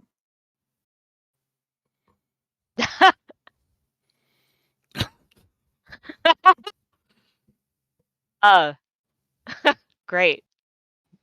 More comes over, and no one can hear. Just to herself, it's just like, what? I just never this just happened. I'm just. Does Corvus get the vibe that this is a capital W wish? Or does he get the vibe that he doesn't trust this? Like with the 27, what is he like feeling in this? Well, the 27 wasn't how much do you trust this. The 27 was can I interpret it? That's intuit fair. what they said. But you, from your 27, every word this thing says is a capital letter word. Got it. If anybody spoke in all capitals, it would be this thing. Brilliant. You'd have to roll Arcana to see if you felt like it was a capital W wish. Got it. I'm gonna let you roll Arcana, and then I'll tell you the result, and then we're gonna come back to you. That's fair. Nothing. I don't know a damn thing. Yeah, I mean, weird magic things popping out offering you wishes. You've heard of it. Nisakana, at some point, what is your reaction to Frankie's soon to be alive but in incredibly pain body? Incredibly pain. After I wincing will at say it's supposed to be 24 hours. Yeah, you're dead. Yeah. But soon, No, a but day is soon in the life of most people. Yeah. no, I just thought that we'd only like had like 2 or so hours pass. Yeah, you're currently a corpse that has been dropped. I think we're quibbling about the word soon. Yeah. Nisakana doesn't know how it works, is the main thing. Yeah. I will. Also, we're going to do it at dawn most days, by the way. Instead of 24 hours. I will, like, after wincing at how it sounded and looked when Frankie fell, recognizing that Frankie is dead but horribly crumpled, and even though they were just in a tiff, Nice kind of will be respectful enough to pick up Frankie's body and place them on a bed so it is better for him when he wakes up a little bit. Great. At a point, what are you doing anything until something happens to you? Or are you just going to wait to react? There's not a lot to do here. I think she will just sit and stew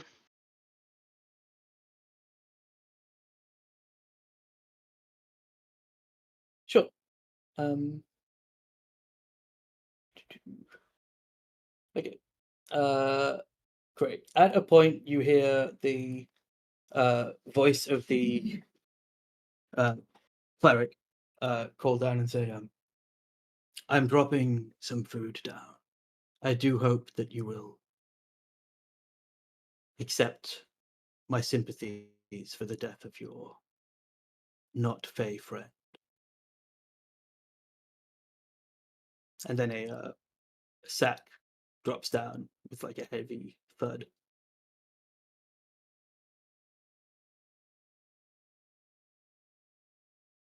And I make a medicine check on the food to make sure that's not weird. Oh wait, hold on. Yeah, I just don't paladins just either not care or I can do detect have- poison and disease. Yeah. I can also just do that. I have that prepared. it's not poisoned. Great. Nor diseased. It's like Great. 2 loaves of bread, like a haunch of salted meat, and 2 water 2 water flasks, canteens. I assume this is meant to be for me and for Jariel. Jeriel. Dariel. If you offer him some, he will take it and say, "I have not been offered food for some time, so you must be someone special." Although I suppose they did set you a task. Yes, they did. But he will take the bread. Great. Okay, back to Corvus. I think even being I don't know if this is gonna work, but if it does, I'm genuinely sorry, guys, because I think even being in here and trapped and terrified, I think being offered a wish and Corvus is just like, I don't know if it's capital W wish, but his instinct is just to wish Lorena back to full her full strength and health. It's that kind of thing where he's just like responding on what You he has think it? done. That's like what's in his head, and so he's like, that's the thing that passes through his head. And then he's like trying to work out how to communicate that, and then kind of like But stop. in your head is Yes. the want to make that wish.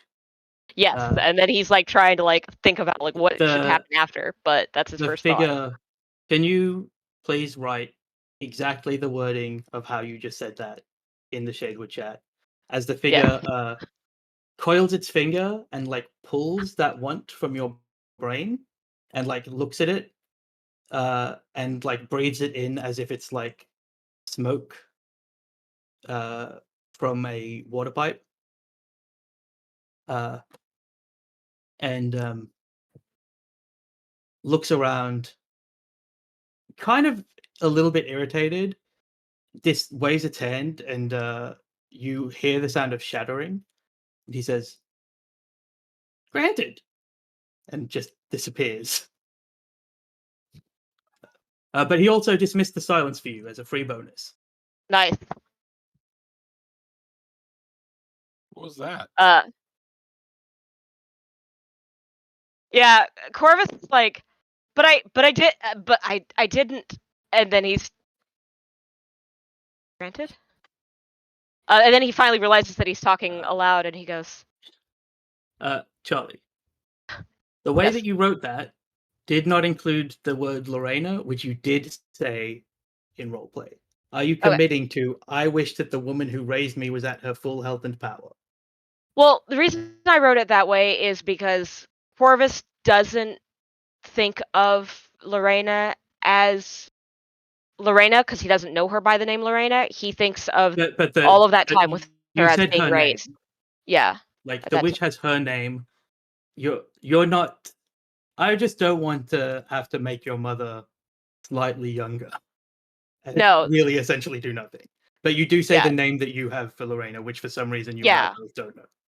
Yeah, exactly. Like Great. that was the like Okay, yeah. So sure. Corvus kind of like licks his lips like in that like really nervous way and turns to Rathra and says, I think what happened to the ring? Is it still in my hand? It was in your hand until you thought about it, and then the like a little squat, what you assume to be some kind of genie, reappears and yoinks it out of your hand, and then disappears into it, and then it disappears into nothingness. Yeah. Could have solved so many problems. Yeah. But like it was the first thing in his head. Like Look, I sometimes Was that the these thing things just moving? happen. thought Good question. say again. Was that the? There was something that was moving. Was that the thing? Uh, Did he like curse you or something? Show me your other arm. Corvus does in just this like kind of like broken sort of way, like just like isn't looking at his own arm as he shows it to you.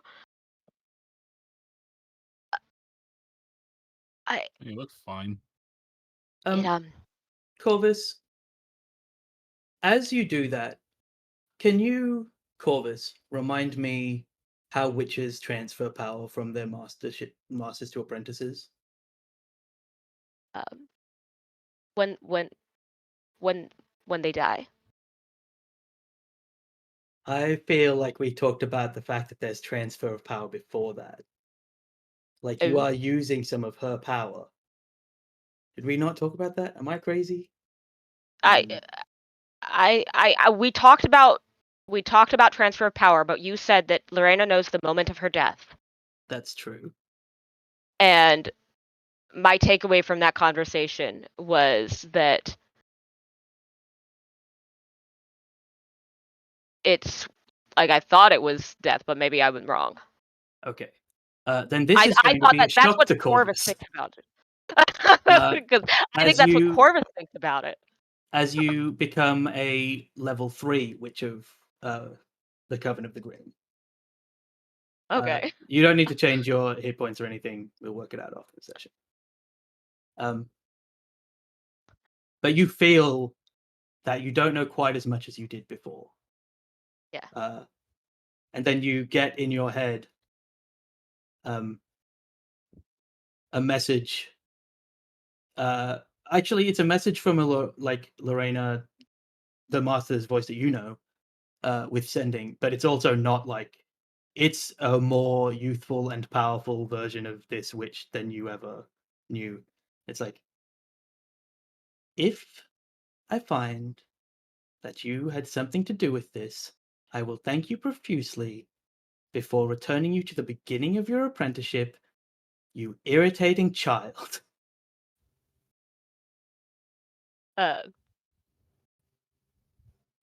Corvus says like assuming it's ascending, Corvus replies back, if when you do, would you collect my friends and I from we're at not Pilgrim's Rest, but the place next to it? You're at Pilgrim's Rest. Okay. And do I know that this is Faye? No. Okay. From this exceptionally powerful trap at Pilgrim's Rest. And then he turns to Morvathra and like says, I believe I have just had a wish cast on my behalf. My father know what a wish is. Yeah, you can cast magic. Everybody knows what a wish is. Okay. Orcs do not talk about wishes being good. Orcs Yeah. Orcs often live by a "be careful what you wish for" type of thing. I feel like that's like probably pretty standard. Like this whole like it being the first thing coming in for the No, elves wouldn't. Elves know that like any elf that would gain a wish would never make the wrong choice. Like elves are so perfect that if you had been granted a wish by the will of being an elf, you would make the right choice. I think Moore would just blink at that.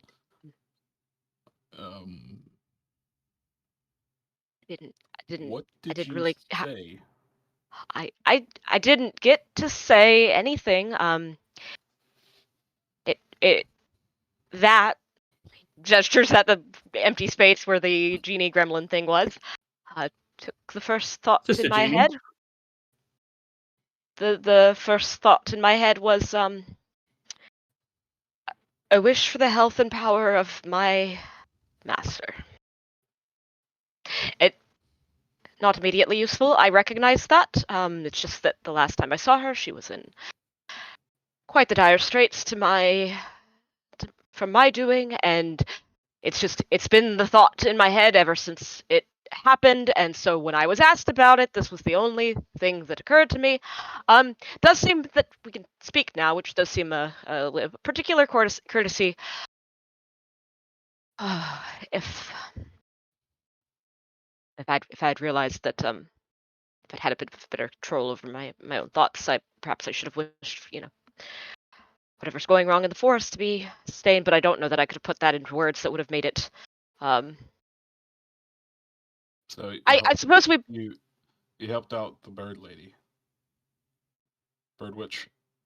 Yeah, she's she does seem to be doing better, but I suppose now we must and he just like gestures to like investigating this place further. But with the use of our voices, it should be easier. I am sorry. I think more in her head is just like, I feel like I should be more angry about this. Corvus, you blink and then Moore's not in front of you. Because you are not in that space. You are standing in Lorena's hut. Let me double check how that ends.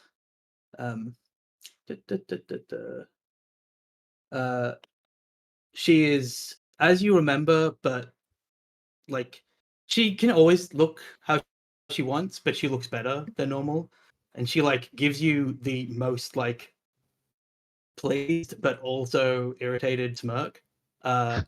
Clicks her fingers, and the gate that was behind you dissipates, and then she picks the diamond back up that she just used, looks into it, and says, "Your friend's name, Movatra?" Corvus has like kind of hit his knees and is nodding. Holds the diamond and says, "Movatra," and will gate Movatra to where you are because you were on another plane of existence, which otherwise didn't work. I think as soon as Corvus left, Morvathra then would out loud begin to have been in the process of saying, "Oh, okay, now I am angry." So Corvus just disappeared immediately upon the thought of this. Was like, I should be more upset about this. Corvus, I'm going to need you to make me a save. Just I'm going to tell you what it is. Yep, this tracks. It's actually not that bad for you. I mean, it's bad because you're going to fail. Yeah. An intelligence saving throw.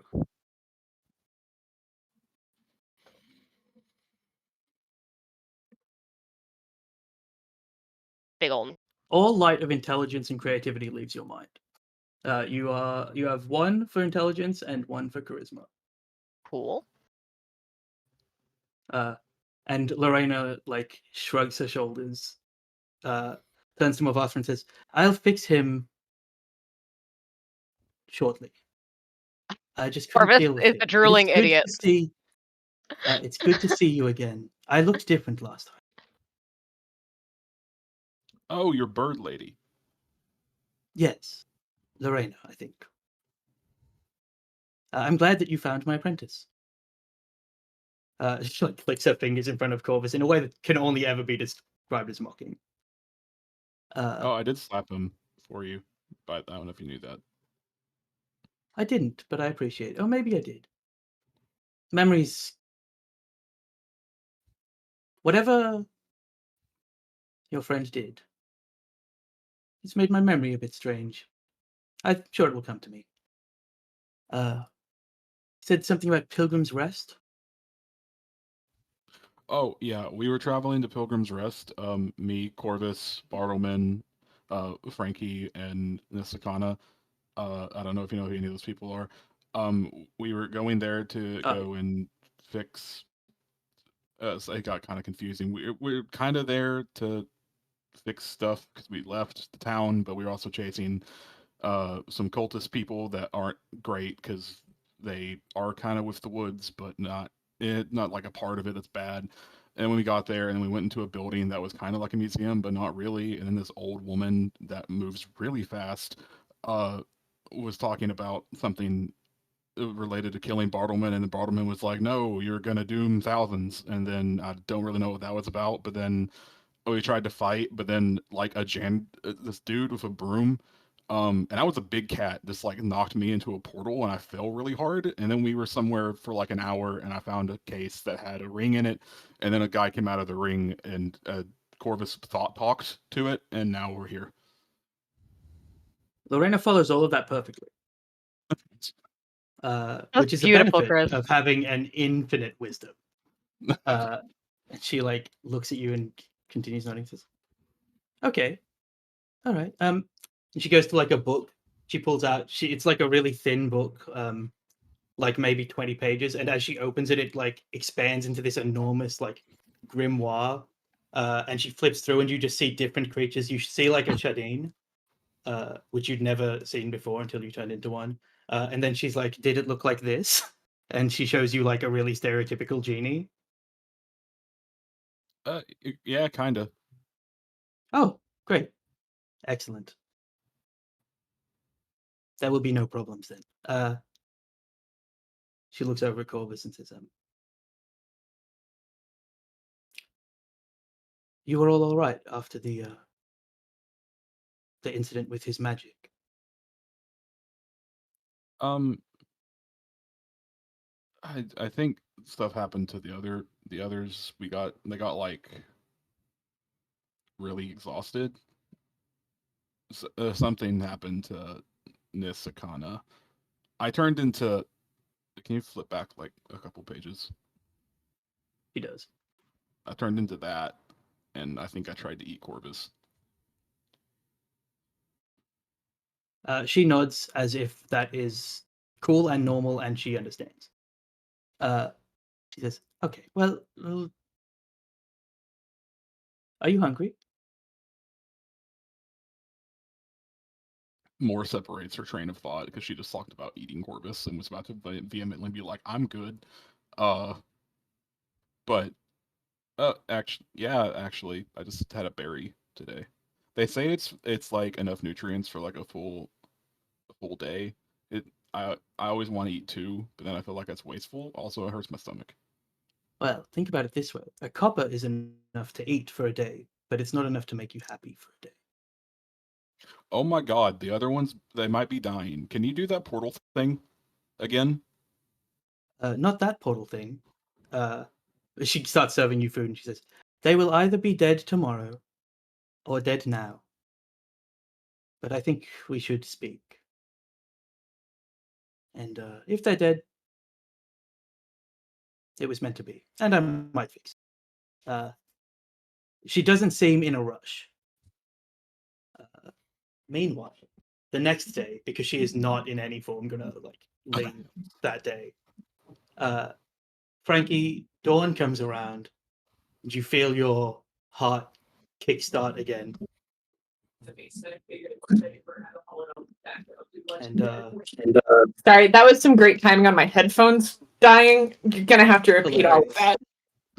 You feel your heart kickstarting as you like jerk back up, to life, and as you do that, you can tell that your neck is broken,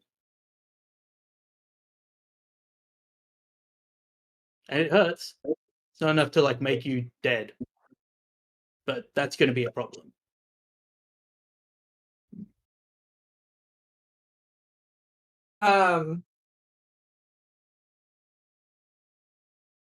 So Frankie,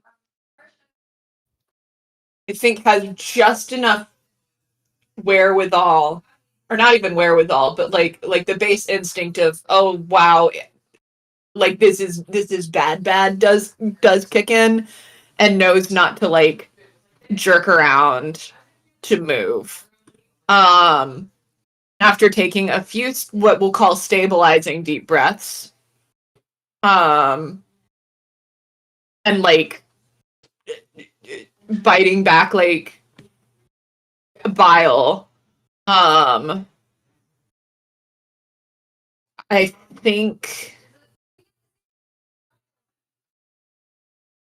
you healing word yourself is going to like try a healing word to see if that like resolves anything. It makes the pain less, but you don't like have correct movement of your neck really. But yeah, you can manage. Mechanically, you're going to have disadvantage on some stuff occasionally if it requires like quick neck movement. That's not great like for a headbanging or rogue. moshing. Cool. Did I get a long rest? No, you were dead. Nishikana, you get a long rest. Bartleman, you do get a long rest because you're imprisoned somewhere else. And this, or dead, they could have been lying. And this is where we're going to end the session this week. Thank you all for playing. All right. We will see what happens next time. Bye-bye.